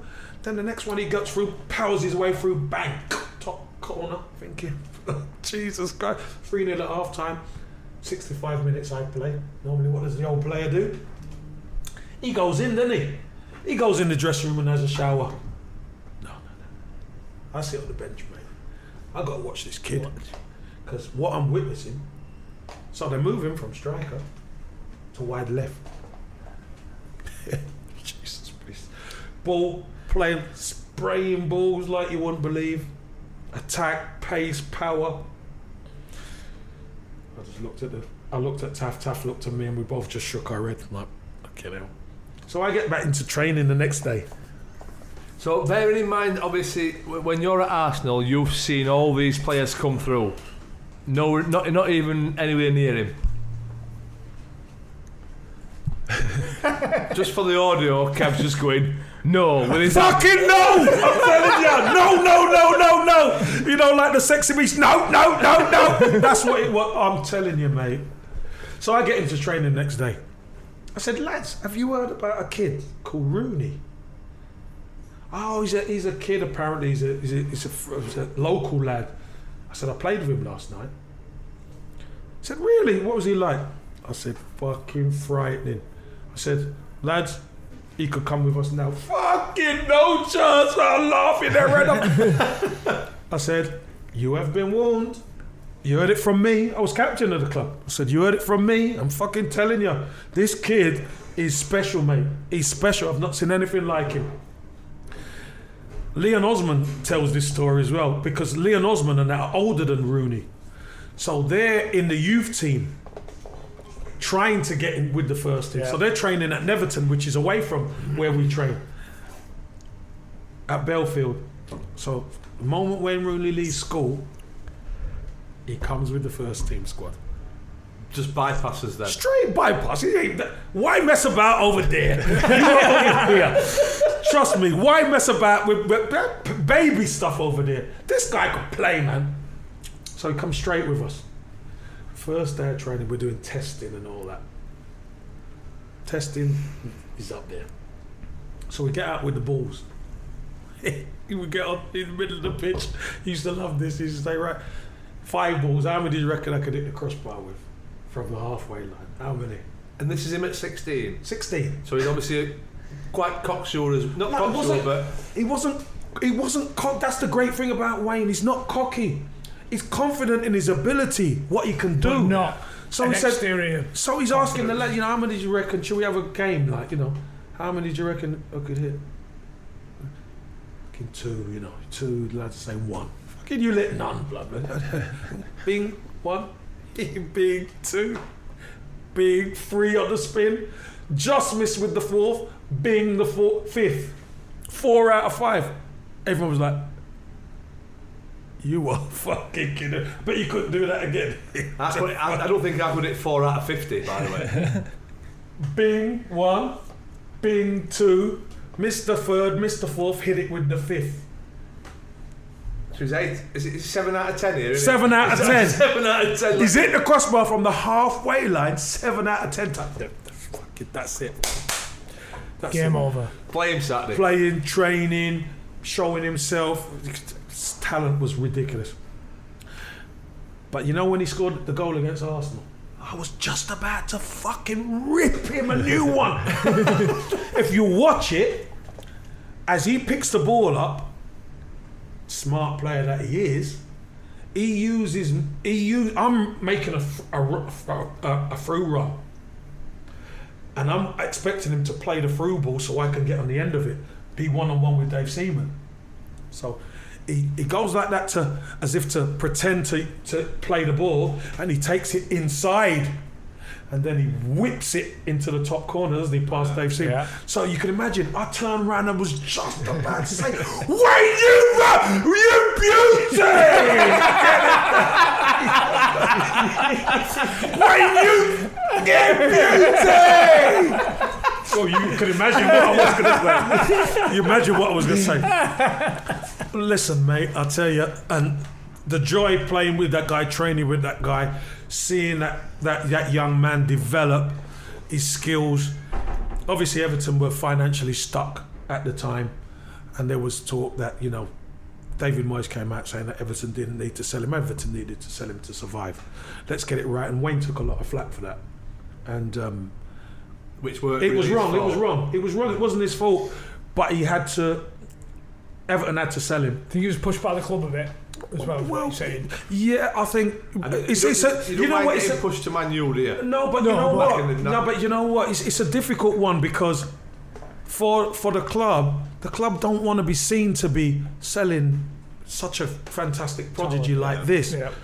But when you start for cash, and you know it's going to be for the better survival of the football club, Greater good. for the greater good, you know, they had to do it. Everton had to do the business. So I think Real Madrid were interested. I think Newcastle were interested, and Man United. And obviously, what's been proven, Wayne, he chose right, didn't he? Chose Man United. Is it 30 mil? 25, 30 27, I think. 27, up to 30, I think. Yeah. And, you know, his first game for United, he's got a hat-trick, didn't he, in the Champions League? So you just know, at 17, he's making a difference. He's making a difference at Man United. At that level. At that level, you could see what he's done. He can play anywhere, mate. I swear to you, he can play anywhere. His vision, his touch, his awareness. It's a blessing to play with that kid, mate. And, you know, really, really nice lad as well. Really nice lad. Talking about one iconic player of one generation to Paul Gascoigne coming into Everton as well. And well, we skipped up a Gravesen here, by the way. Yeah, I've got a Gravesen story for you because you asked about the Gravesen story. This sums Tommy up in a heartbeat. Tommy's got 3 cars. He's got the big Porsche Turbo. Just for him, or is this for him and his missus? Is it? What missus? Oh. What missus? It's all for Tommy. He's got the F-150 pickup, and he's got X5, big X5. Just for taking dog for a walk. Whatever. So he's got those 3 motors, and he's playing pumping music, and he's driving about and all that. Get to the summer, pre-season. Porsche sold. F-150 sold. Big X5 sold. So you expect he'll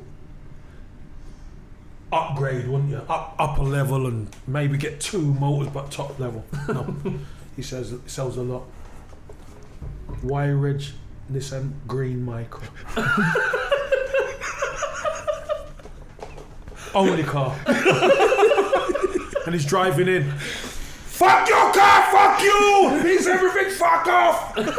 Just driving in. I love this car. He said, I love it. Nobody knows who I am. I said, Tommy, they know you are. Fuck you. He said, they don't know who I am. Driving it about, he drove everywhere in that Nissan Micro. He had that for 6 months. Porsche, another Porsche, another that. So the mindset is, he's unstable, mate. I love Tommy. I listen. I got on so much with Tommy, and I got on with everybody at Everton. The kit men from Jimmy Martin, the kit man, by the way. First day I got there, he said, "Now listen here, you." He said, "I remember you from fucking Arsenal." He said, "If I have any fucking mouth off you, I'm gonna fucking knock you out." That's the first thing he said to me. I said, "Fucking hell, Jimmy." I said, "Oh, morning to you too."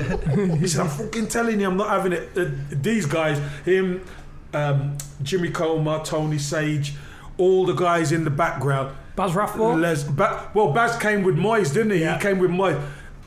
Diamonds, absolute diamond guys. These guys were the salt of Everton, mate, honestly. Managers have come and gone, but these guys have all stayed in place because they are the backbone of that football club, mate. Really, really are. Sue and the girls, oh my God, what lovely people. So I was privileged. I was the first black captain of Everton Football Club. You know, and you know what? My first interaction with Everton, I got racially abused. From Everton fans? Arsenal, yeah, when I was at Arsenal. Really? Oh, right, yeah. So, you know, but that was 88, that was their last, you know, when Peter Reid, Trevor Stephen, Gary Stephen, Ratcliffe, a Big Nev in goal, all of that. That was their last game together. That was my debut. I made my debut that day. And the Everton fans racially abused you? Yeah, racially abused me, yeah. So I tell you, there was. That didn't stick I with you? was sub. So I was warming up, and you know, warming up, and you know, the crowd were down by the touchline, and I'm warming up, and it was a family of 4, especially. I'll never forget these people. I've never seen them since, by the way. I probably have, but they're grown up now. And it was the son, you black bastard. What, the young kid? Young kid. And Parents not doing anything. Not doing anything. Then the sister done it. Then the mum done it. And then all of them done it together. You black bastard. So, when the last time the couple was coming round the corner. So he's coming round the pitch now. So I said, have you not heard this? He said, fuck off, you black bastard. No. No way. Yeah. No. No chance. Chance. Yes. So did that not... Obviously, But what it done, we've got to remember, we're talking 80s here. And in the 80s, I was used to it. But all that done was fire me up. That fired up. I remember the Gladys Street were making a chant, and Tony Adams coming in. We all got in the huddle, and because we used to go out on the pitch and they'd put the kit out in the dressing room. And Tony Adams said, look what they're saying about us. I never forget that saying. Tony Adams said, look what they're saying about us, not look what they're saying about... Yeah. Because you got to remember, you got Rocastle, Thomas, Davis, myself, Gus Caesar. There was 5 of us, 5 black guys there. Us. He said, look what they're saying about us. And I think that made a massive impression on me about Tony. So and you hear about Tony being a proper leader. But that's what a leader does, doesn't it? He don't leave people out. They incorporate, this is us now. Yeah. So it fired us up to beat them. When we beat them, I got 12 minutes and got on. It's great to play against that, guys.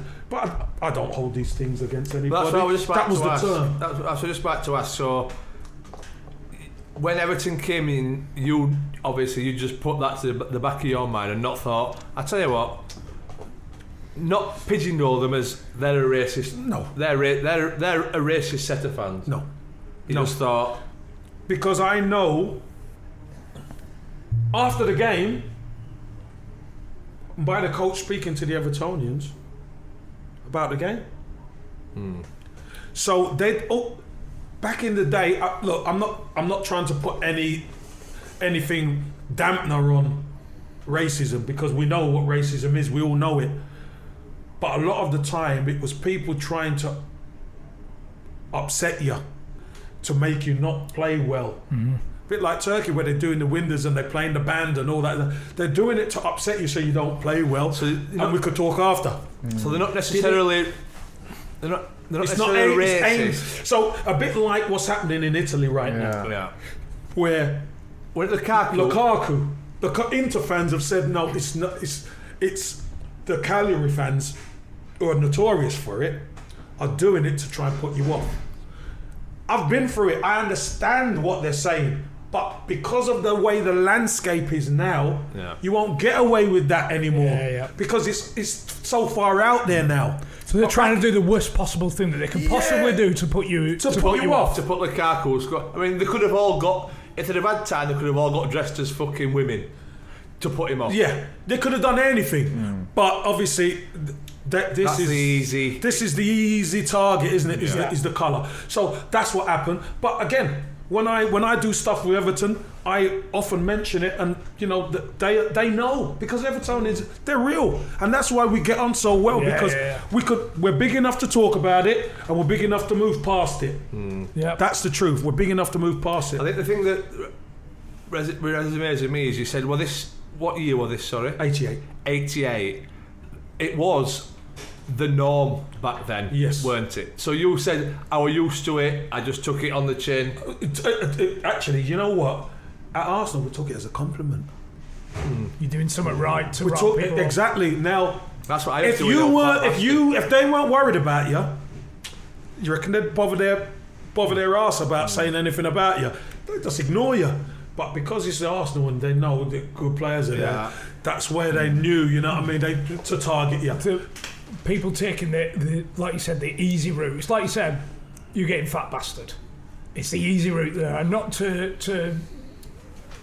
destroy you. It's not to destroy you, but it's just to put, you know what, we put John off. We put him off. And if they win, they'll have a beer with you after, or they'll chat to you after, and it's all forgotten. And have a laugh, and it's all forgotten. I think it worked. Yeah. He was shit today.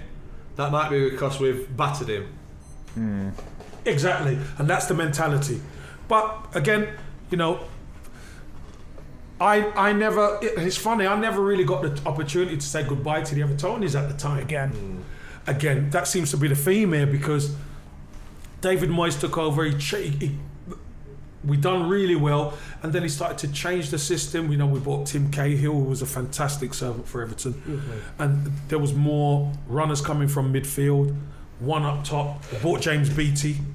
I was getting on in age, and listen, it's the manager's prerogative to do what he wants, isn't it? You know, because whether you like it or not, his head's on the block. So I found myself not being involved, and then. We were training one Sunday. Still as club captain? Still as club captain, but I wasn't playing, which makes no bloody sense to me. But I was on the way home and the phone went. I said, hello? So it was Brian Robson. Hi, Robbo, how are you doing? He said, Cams, he said, I've spoken to the club and I've got permission to speak to you. He said, where are you? So I said, I'm just sitting the M56. He said, great. He says, I'm in the Four Seasons. He said, do you want to come and have a coffee? A coffee, Robson? Yeah, coffee. Or a beer? No, coffee. He said, Irish. No, he said coffee. He said, no, he distinctly said coffee. So, which is like 20 minutes, as soon as you get on the M56, 20 minutes down the road, you come off, Four Seasons is there. So we get off and go in. So, hi, Robbo, how you doing? He said, do you want a coffee or do you want a beer? I said, you know Robbo Solo, right? He said, I said, I'll have a beer if you don't mind. Anyway, 20 beers later, we hadn't even talked football. I hadn't talked anything. We're just talking about family and life and that. He said, well, I'll see you at the training ground tomorrow, so we'll sign you. I said, yeah, no problem, done. That was it. And West Brom are bottom of the Premier League. Bottom of the Premier League. The Jamble signal's out again. Well, listen, the Jamble sign was out. The Jamble sign was out. My first thinking is, I've just had 20 beers, I can't fucking train tomorrow. Fuck that. Come on, John, you can. Sod that. Listen, hardcore, right? But going down, the next time, I had to leave the car there, by the way. Couldn't flipping drive or nothing. Drive it home. Got home. Where you been? You won't believe what's just happened to me. Said the one. You won't believe what's just happened to me. I'm signing for West Brom tomorrow. Where are you leaving Everton? Yeah, I'm going to play there. Really? So, where you been? Who you been with? I said, I've been with Brian Robson. Oh, I get it. Notorious Robbo. But what a guy. Listen. Did you missus realise was she like football club at West Brom, bottom of the league here? No. She just... No, let's go with whatever I wanted to do. I was a guy who liked the challenge. I like the challenge of, if it's impossible, can you do it? Yeah. I like that. I like to be able to do something different. But believe me, signing for West Brom was different because the bottom of the table, it was January now, so... You won a free? Yeah, it was a free. You know, it was typical. No team had ever anybody who's bottom of the table at Christmas and New Year had survived and all that, so I got there. So you're half expecting to be a championship player in... No, never even crossed my mind. Belief? No, never even crossed my mind. And because I went into the dressing room, see Carnu in there, Jeff Horsfield, Robbo, Clem, you know, I'm seeing some of the players, Big Darren Moore, thinking, hold on a minute. Ronnie Woolwork, Jonathan Green in, signed Kieran Richardson from Man United on loan, signed Richard Chaplow from Preston, Chappie. And I'm thinking, do you know what? There's a good mix of youth and talent here. Thomas Gardso and the boys at the back. I'm thinking, let's try and galvanise. Robert Earnshaw was there as well. We could always nick a goal. So I'm thinking, bloody hell. What it needs maybe is a little bit of camaraderie. And then you actually look on the staff that were there. So Brian Robson's assistant was Nigel Pearson. Craig Shakespeare was on the staff, and Michael Appleton was on the staff. So all gone on to do great things and good people as well. So you think, so I'm there and I'm looking at it and I'm thinking, if we can't do something with this squad and make a bit of history, something's up. How far adrift were you of fourth bottom? 8 points, were it? I think it was 7 or 8 points at the time. So we needed to get a move on, but it still had a good chunk of the season to go. But the problem is, when you're down there, it's winning games. Because there's a lot of teams down there who could snatch defeat from the jaws of victory. And we were one of those teams. We'd take the lead, and mishaps would happen, and next minute you equalise, and then last minute, the other team will go and score, and you're down. Always seems to happen when you're down there. Always seems to happen when you're down there. So what I used to say to lads, I said, lads, what we've got to do is we've got to be a team who sheds the losses or the victories quick, because we've got to be thinking of the next game. I said, if we have that mentality to the end of the season, I said, I think we could do something.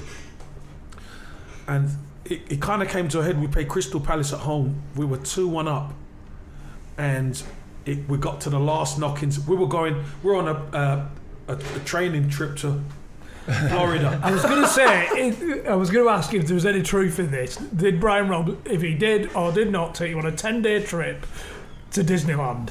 No, it wasn't Disney. I went to Florida. We went to Florida. We went to Disneyland one day. Never let the truth get in the way of a good story. On the rides. No, to be fair, Kieran Richardson, he was petrified of the ride. And the Hulk, they put this new Hulk ride in, where you go inside this black, you can't even see. Got David Banner talking from the thing, and next minute you shoot out, and it's fucking madness. These theme parks are mad, mate. You know what I mean? But we're playing Crystal Palace, and we get to the last knock-ins. How deflating is this? We're thinking 2-1 win, we could win this. Then we go to Florida, on a high. Fucking hell, lastminute.com, bang, 2-2. Totally deflated. We've caused our own crap. And then after that, we get to the airport. And Brian Robson says, look lads, this is we're going to be training and stuff like that. It's not fucking jolly up, So I don't mind you having a few beers on the plane and stuff, but Don't mind a few goals on the teacups, but it's serious, boys. This is serious anyway, so, we said, okay, Gaffer, no problem. So, we're there. Robbo, we're all having a few beers and we're all having a good laugh. I said, look lads, let's enjoy this, It's not very often you get to get away from the pressure. Let's enjoy it. So we had a really good 9 days, 1 day's training at Disney World. What will Mickey Mouse like it right back? Mickey Mouse was centre forward the way I was. Fucking hell, I'll tell you what. Fucking him and Minnie were up front with the way me and Ernie were. Jesus Christ. Canu go on the trip as well. Canu went on the trip. We went to Hooters to get some food, and they bring the pitchers of beer, don't they? So it was a big load of us. So we kept the girls away, obviously, no girls away, and pitchers. So we were like 30 pitchers in, and Brian Robson hadn't been for a piss. 30 pitchers in. So Horse and Robbo said, look, what the fuck, are you pissing yourself, Gaffer, or what? He says, you lot of fucking pussies. He said, you can't drink. So he went on, so we've done more pitches and more pitches and more pitches. I'm fucking back and forth like a fucking fiddler's elbow, mate. Do you know what I mean? It goes through me. He never fucking went for a piss. I'm sure he had a fucking colostomy. He had to. Well, that's what I'm going to say. Robbo, listen, I love him to bits. He was pissing himself. He had to be. There is no way you can hold that much fucking beer in that little frame. Himself. He must have been pissing himself. He wasn't pissing in the thingies, was he? Maybe. That's a chicken fucking win. Thank you. I've moved on to the shorts, buddy. I've moved on. So no. So your 9-day trip, you had 1 day's training At Disney World. and 8 days on the lash. 9. 9 days on the lash. Yeah. Because you had to make you just had to be up and corpus mentis to make the plane. Because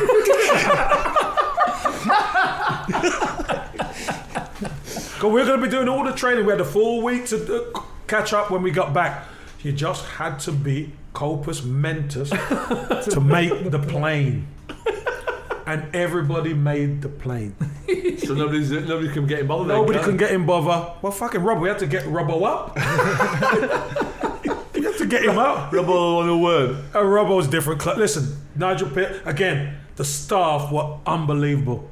Really got involved with the players, and that was actually in Hooters. I think that's where he made me captain.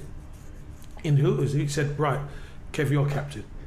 30 pitches in. And I said, fuck off, Rob, I'm not captain. What are you talking about? I said, you're pissed. He said, I'm not, and you're captain. And how many games had you got left? I think we had about 7 or 8 left. And were you looking better or worse than when you first went in? Well, at the time, we're looking fucking great. I'll be honest with you. But no, we knew we should have beat Crystal Palace. We knew we should have beat Crystal Palace. So we had a run of games. Everton was one of them. Well, like I said, I never said goodbye to the Evertonians. We played Everton. We beat Everton 1-0. We went on a run. We won 3 games on the spin or something like that. And you know that gives you some impetus. And impetus. And what do? You claw the others back because the others look like they're moving away from you, and you start to drag them back in.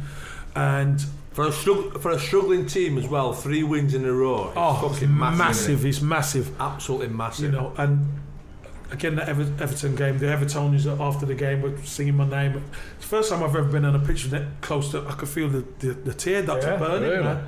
I was like, geez, I love the Evertonians. Still love them. You know, they know I'm an Arsenal guy, but I fell in love with that club, man. And you know, the old tear ducts. I was like, yeah. You know what I mean? Squinting. Don't fucking cry, you man. Don't do it, Campbell. You know what I mean? Don't do that, Campbell, Mr. Campbell. Don't do it. And they were coming over. You know, so I was out there with the Evertonians for about 20 minutes or whatever. Said me goodbyes and stuff, and but we went on, and I think the penultimate game of the season, we were playing That great escape. Old Trafford. We were playing at Old Trafford, and I'll never forget we're having a pre-match meal, and the TV was on, and you know they have the panel, and the panel was saying so they were saying West Brom are gone, Man United going to win this about 3 or 4-0. Was it not Portsmouth? Sorry. No, last game was Portsmouth. The penultimate game. So the penultimate game. Sorry. It's got leave me alone with you. Let me finish. He's got an hour and he's got 2 hours in this. I had to fuck Yeah, it so up. we're just getting to the end. So now you know why I wanted 2, because it's so much to get through. Honestly, so much to get through. So we get to the Man United game, and they're saying on TV, they're down, they're gone. So I'm captain now, and I've been captain for a bit, and I said, lads, can you believe that? They're not even giving us a fighter's chance. They're not even giving us a chance. So obviously your attitude obviously is what we've established. Fuck them. Fucking roll the sleeves up. Yeah. Man United, let's fucking have it. Yeah. And if we're gonna go fighting, mate. Anyway, we end up, we're 1-0 up. Penalty, Robert Earnshaw goes through, penalty, scores. 84th minute, United equalise. We don't need to win. We could do with a draw. A draw does us. I send Robert Earnshaw through, and he gets pulled down in the box. Referee looks at it and goes, so we Shit his pants. shit his pants. Well, come on, Lads, I've been in Turkey. We sit down now. We sit down and have a fucking damn protest. tool. No, but there's only 4 minutes to go, so fuck that. Keep going. So we end up drawing the game 1 each. They say, all the best next week and that, we're gutted. We were gutted. Obviously, Brian Robson back at his old stomping ground. It meant a lot to him to not get beat. But at least that put us, we were bottom of the table. At least that put us with a chance. With a chance. So, you in the week, we trained well. Great camaraderie at West Bromwich Albion. Tell you, great camaraderie with the lads. Fans were great as well. So we're looking at all the permutations, because you do that, don't you? So we got Portsmouth. Man United got Southampton at Southampton. I could rely on Wayne and the boys to do that. We got there. Norwich were playing Fulham. Thomas Radzinski. I could rely on Rads to do that. The only one we couldn't work out was Crystal Palace Charlton. Yeah. Crystal Palace, London derby, South London derby. Crystal Palace were away at Charlton, and it was Crystal Palace were fine. Right. Charlton were the ones who were in the mix with us. Yeah, I'm sure it was one of the bloody two anyway. It was crazy. So we thought, Portsmouth are coming here. What we got to do is we got to make sure we take care of business. Yeah. Because could you imagine? The results go our way and we go down because we don't win. Lost. Yeah. So anyway, it happened. We played the game. Pompey fans were fucking cheering. When they were attacking, they were whistling, fucking no, Portsmouth fans. That's why I love the Portsmouth fans. Any Pompey fan listening, I love you. I love you. Because they were whistling their own team against us when they were attacking. So what did you have to stay up? Well, they wanted Southampton to go down. Oh, fucking hell. Hey, come on, John, get with the programme. We all have different things we want. And I could work with theirs, you know what I mean? So, yeah, they were whistling. Anyway, Kieran Richardson scored. Jeff Horsfield scored. We won the game 2-0. But the Charlton versus Crystal Palace game was delayed. So, the celebration... Norwich got umped by Fulham. I think it was 6-1 or 5-1, something of the two. Man United beat Southampton, so the Pompey fans are happy. So they're cheering. The West Brom fans are in limbo listening to the radios and that because it's Charlton and Crystal Palace going on. And Crystal Palace, I think it was Palace who went down. Yeah. They were 2-1 up. And then Charlton scored. Equalised. Late doors. Yeah. You're nodding us, or you've done all this. Yeah, I didn't want to interrupt again. He's done his own work. Yes. Don't you dare! But Charlton scored. Charlton scored to equalise. So I think there was 10 minutes. So we're on the pitch. Can't celebrate. So that's the longest 10 minutes of your life, eh? Oh my goodness. And there's a picture. We've got bottles of champagne and that. And I'm waiting there, and when it goes, I'll just dash Brian Robson. I was going to say there's an image. There's an image of of you. it. Image of it. But what you don't know is, and a lot of fans don't know, before the game, I turn up with about 7 bottles of Cristal and Dom Perignon. You know the ice machine? I submerge them in the ice machine. And I tell the kit men, after the game, when we win and we stay up, they get popped. Lads don't know about them, but they get popped. Anyway, so we're waiting on the pitch, hard to get off, interviews and all that. By the time I come in, there was fucking none left. The cheeky twats drank it all, man. The bastards, man, they drank it all. I didn't even get a glass of champagne. So I had to do with a couple of beers, Carling beers. That done me to be fair. I was high, man. I was high. Yeah. But the weird thing, something weird happened. None of the hierarchy, the chairman or any of the directors came into the dressing room. None of them came in, and you'd think you just stayed up. Yeah. Great escape. They'd be down. They'd come in. No, never came in. Was it Peace? Is it Jeremy Peace? Yeah, never came in because we had a supporters club do the next night, and I said to him, "Mr. Chairman, where were you?" He said, "I didn't think you'd want to celebrate. Us to celebrate with you." He said, "We're all in this together." So that was a bit disappointing. Yeah. Well, it was because the next summer after that, I was supposed to move on to the player coach side, and the contract got pulled on me by him. So that's why I left West Brom. All of a sudden, I thought, do you know what? I'm 36 years old. I've had a good career. Yeah. I'm done. I was in the garden. I'll never forget. Season was going to start on a Saturday. This is the Monday. Kids are running around. Bottle of Chablis. Lovely. I keep myself fit, but no pre-season. Yeah. Next minute the phone rings. But just going back to the West Brom escape, obviously from everything that you've done in your career, The best thing I've ever done. in is football. that Really? your Best thing. Really? Greatest achievement in football was that, because nobody gave us a chance. Yeah. Listen, when you're at the big clubs, you're expected to win. That's what the pressure is. You're expected to win. Yeah. Nobody expected us to do anything at The West. release is when you've done what's expected of you. When everything's against you, Because we had a and team you prove talk. everybody wrong. Well, we had a team talk, and you know that the Al Pacino chat when he's in Any Given Sunday. Yeah. You know, we used to have all that, and the motivation and all that. And I remember getting up and I said, lads, we won't be the first team to win the Premier League. There are many firsts that happen in the Premier League that we can't be part of. But this is something that we could be the first in the Premier League to do. and you always will. We're in history. We'd be the first in history to do it. Yeah. This squad here. So let's concentrate on what we're doing and let's get over that line, because you know what? Anytime anybody's in that position, they could say we could do a West Brom. Yeah. And then, as it was done, I think Portsmouth done it, didn't they? And a couple of other teams have done it since. Yeah. Sunderland did it, I think. But greatest achievement in football was definitely that.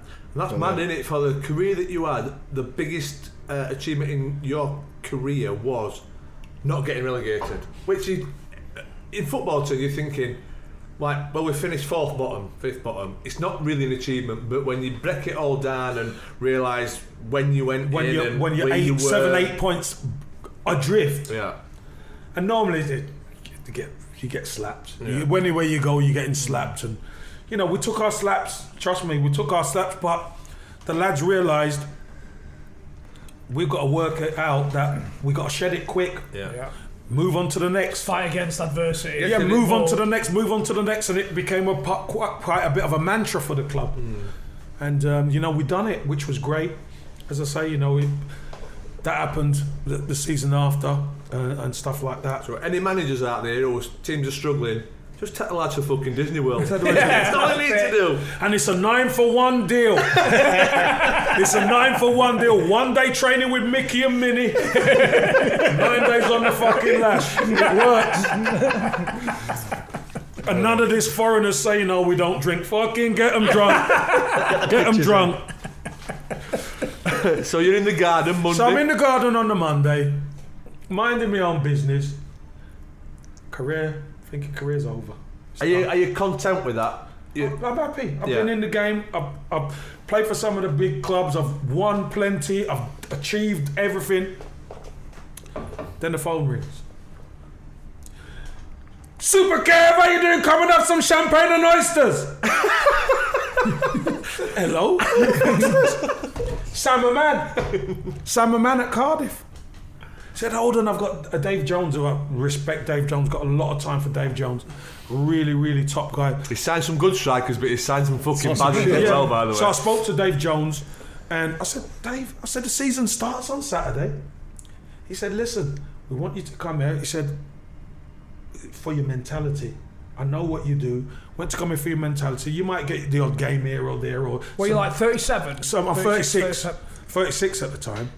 So I said, you want to come here, get that mentality. You give a boost to the lads and all that. So I thought, sweet, okay. So he put Sam back on. Kev, I've got fucking 10 bottles of champagne and oysters here. I said, Sam, I'm in fucking Manchester, mate. He said, no, come down tomorrow, we'll have it. So went down there, fucking champagne and oysters with Sam. You know, Sam, what are you going to offer me? He put it on a napkin. I said, I'll offer you that. I said, fucking, where's the pen? I'll sign it. I'll have some of that, Sam. Cardiff, you got me for a season. So I went down to Cardiff for a season, getting the dressing room. Darren Purse was in there from West Brom. Ricky Simica, you had Jeff Whitley Kevin was in McNaughton there. there. Kevin McNaughton, like, good lads, some really good lads there. Young lad from Arsenal, Kerry Gibbs was right back. You had Michael Chopra was there. Aaron Ramsey. Rambo, he was a kid then. Was He was academy then. So they had a good side. They were top of the league up until Christmas. And I remember saying, well, 3 months in, Summerman sold it. Who came in? Peter Ridsdale. Yeah. Peter Ridsdale came in, and you know what kind of happened after that. But do you know what? Cardiff had a fantastic time. It's a pity I hadn't had a pre-season and all that. Not making excuses, but I really enjoyed my time there. But I wish it was maybe a couple of years earlier, because I could have done something with them. Yeah. But it was great to see them get promoted a few times since. But what did happen then with Ridsdale? Did he fuck it up?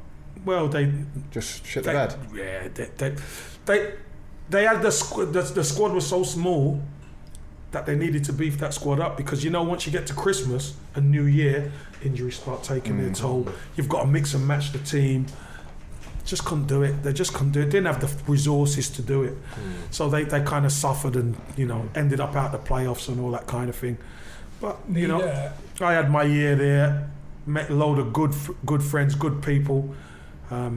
Still very fond of Cardiff. Go down and see people now. So every club I've been at, I've made really good friends at. Need to ask about England, because obviously What England? 400 under 21 caps. England 400? 4 under 21 caps. I thought you said 400. England beat cap. Fuck off, John. He's saying that to make me feel better. The record for the most Premier League goals without receiving a cap, and you were reserve for a game against Spain. I believe it. Is that do you feel any ill? No. Any angst against the angst? Yeah. No, not at all. Listen, let me tell you something. There's many people who would give their right arm to have half a career that I had. Yeah. I was involved in squads. Where Paul Gascoigne and Ian Wright and all the Arsenal boys, where I've got the pictures of doing all this. But I never got a cap. That's life. Now I'm a trivia. Turn me into a trivia question. And that's what I am. I'm a trivia question, because I've done a few firsts, and that is one where being an English goal scorer to score over 100 goals, I think it is, to not get a cap. That's life. That's life. But I've got no ill will against. I think Graham Taylor was the manager at the time. Got no ill will against Graham Taylor. Known him for a long time. At the time, though, when you were in that reserve, you must have been Just on the course. No, of course you want it. Of course you want it. But listen, it was hard enough keeping my place in the Arsenal team. Let me tell you, because that was a tough school to be in. So, for whatever went on and whatever happened, I hold my hands up. It wasn't meant to be for me. Yeah. But you know what? Players, weren't they? Oh, I mean, you look at the players around at the time. It was me and Alan Shearer played in the under-21s together. Alan Shearer at the time couldn't even get in the under-21s, because could you remember a lad called Ian Olney at Aston Villa? It was me and Ian Olney playing in the first team, in the first team of the under-21. So, this is life. This is the way it goes. Alan Shearer, a fantastic player, had a fantastic career. It just wasn't meant to be for me, but that's life. I've got no angst or axe to grind about it at all. No, I think that's the best way to be. Yeah. You get on and you live your life and you have a smile in your face. Enjoyed every minute of it in between. Well, there's a few stories that I can't tell. But listen, I've really enjoyed sharing my career. It's taken 2 pods, by the way, guys. It's taken 2 pods to share just some of the things. I just gonna add, I was on loan at Leyton Orient when I was 18. From Arsenal? From Arsenal. So we've gone all the way through my career, but I'm going to take it back quickly. There was one character at Leyton Orient, John Sitton. I don't know if anybody's ever seen that. The dressing room breaking down of the squad where he's not happy. John Sitton was my teammate, and the lad, Terry Howard, who came through at Chelsea, was a teammate of mine also. So when I watched that piece, I see my ex-teammate having a go at another teammate. And it's weird because he offers another couple of lads out, and you could bring your parents and your dinner, and all that. But just to say, he would, you need to get him, because some of them stories from Maureen at the time, you need to get him. And he loves aftershave. He loves my aftershave. He does. Loves my aftershave. I know somebody who sells it. Right. But John Sitton, top guy. You'd love to get him on. His stories are legendary, mate. Legendary. And he could tell you the truth, what happens about all that. That would be interesting. All that, what happened in the dressing room, all that, offering people out and all sorts. It's funny. He's a taxi driver now in London. He's a good pal of mine. He's a taxi driver now in London. So that would be a good one for you guys to get. Access your phone book, Kev, with it. Yeah, definitely. I'm making a recommendation. He's a good one. He's a good one. Oh, well, cheers, Kev. Yeah. Absolutely. Can I just ask you about, every minute. You've gone into the music thing. Loads of people have asked about Mark Morrison. No, Mark Morrison, I did, but that was a long time. Yeah, no, he done Return of the Mac before me. So I got into it was my cousin, Rado, who... Is this why you're at Everton? This is while I was at Everton. My cousin Rado was a recording artist from America. So I got asked whether to do music or play football, as you know, in the first pod. Pat Rice said, you fucking play football, you ain't going into no music. I said, yes, Pat. No, Pat. 3 bags full, Pat. You know what I mean? So I went into football, but I always had that inkling in my head, to get into music and help people. So I did. I helped my cousin, and we had signed Mark Morrison, and we had a rock band as well. But it seemed like the music industry didn't want a footballer coming in dictating the terms of what was going on. So that one of them one of them Arsenal footballers. Well, that just was an Everton footballer at the time. So it was a cracking Galatasaray band that you try and get in terms of. Yeah, I tried to sign them fuckers as well. Don't worry about that. But no, it was an important time. I thought I had to do it to try. And Mark Morrison is a fantastic recording artist. His album was immaculate, but when the industry shuts its doors on you, they shut you out.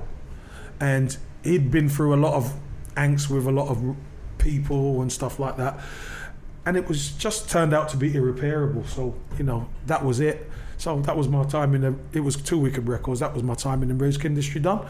Because if you can't promote your main artist, what can you do with the others? You got no chance. So, great experience. Shut out. Yeah, great experience. Listen, I don't blame them, to be honest, because it's like, cricketers trying to come in and play football in our position. We say, get the fuck out of here. Beefing, right? Fucking bat away. Yeah, so that was that. That was the end of my music escapade. Escapade. We'll call it an escapade. It was an escapade. What a two-parter, lads. I know. Brilliant, Kev. But one thing, can I just say something good.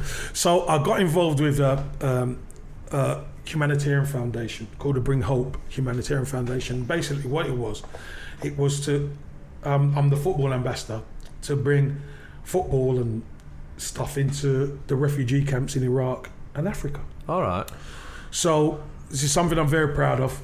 Just want to give them a shout out, because I've been to Iraq 7 times and I've been to Africa probably 10 times, but this particular part, which is Lesotho, where Lady Di had a charity, and Harry and William still have their charity now. It's a really small country, but they have massive AIDS problem and all that kind of thing. So to be able to do stuff like that, like some New Balance, help immaculately, give football kits, give boots. These kids have nothing. You go to the refugee camp, they don't even have shoes on their feet and stuff. And the amount of people that have helped in the past, that's been great. We've got a fundraiser in November and stuff like that again. Give us a link, mate. Which is great. So, I just wanted to get that in there, because it's not just about the great and the laughs and all that. Yeah. It's about doing good as well. So that's why, my life, I'm privileged. I'm privileged to speak to you guys. I'm privileged you've got such a fantastic audience. And I'm privileged to be able to do some good in this world. How can the listeners help out in that way? Just if we get the link to the website. On the website, you can donate, and you know what? For the first time, when you donate something to the charity, you can track your money. You can track to see what your money does. So that's good, that's what they do. So if you can get onto the Bring Hope Get the Humanitarian link in the YouTube, Foundation, the BHHF. audio. Again, Bring Hope Humanitarian Foundation. You know, anybody who's got, you can donate anything, toothpaste, because in Iraq in the winter it's cold. Yeah. It snows there. Yeah. And stuff like that. I was shocked at that. In the summer it's hot, in the winter it's cold. You know, baby milk and all that. I'll send you some links where you can show some of you guys some of the stuff, some photos and stuff like that. And my cousin got me involved in it, Thomas. Shout out to him, and the Marivan Baker brothers as well. They've been refugees and stuff like that. And you know, some of the stories, honestly, Don't realise how lucky we are sometimes. Do big time. And I'll raise my glass to that. Yeah. Brilliant. You haven't got any left. I've been too busy talking. Cheers anyway, guys. Thank you very much. Thanks, Thank you, guys. Really Cheers. appreciate that. Cheers. Went to finish as well. Cheers. Outstanding. Oh, we're done there about 5 hours in total. 5-6 hours in total. Part 3 next week.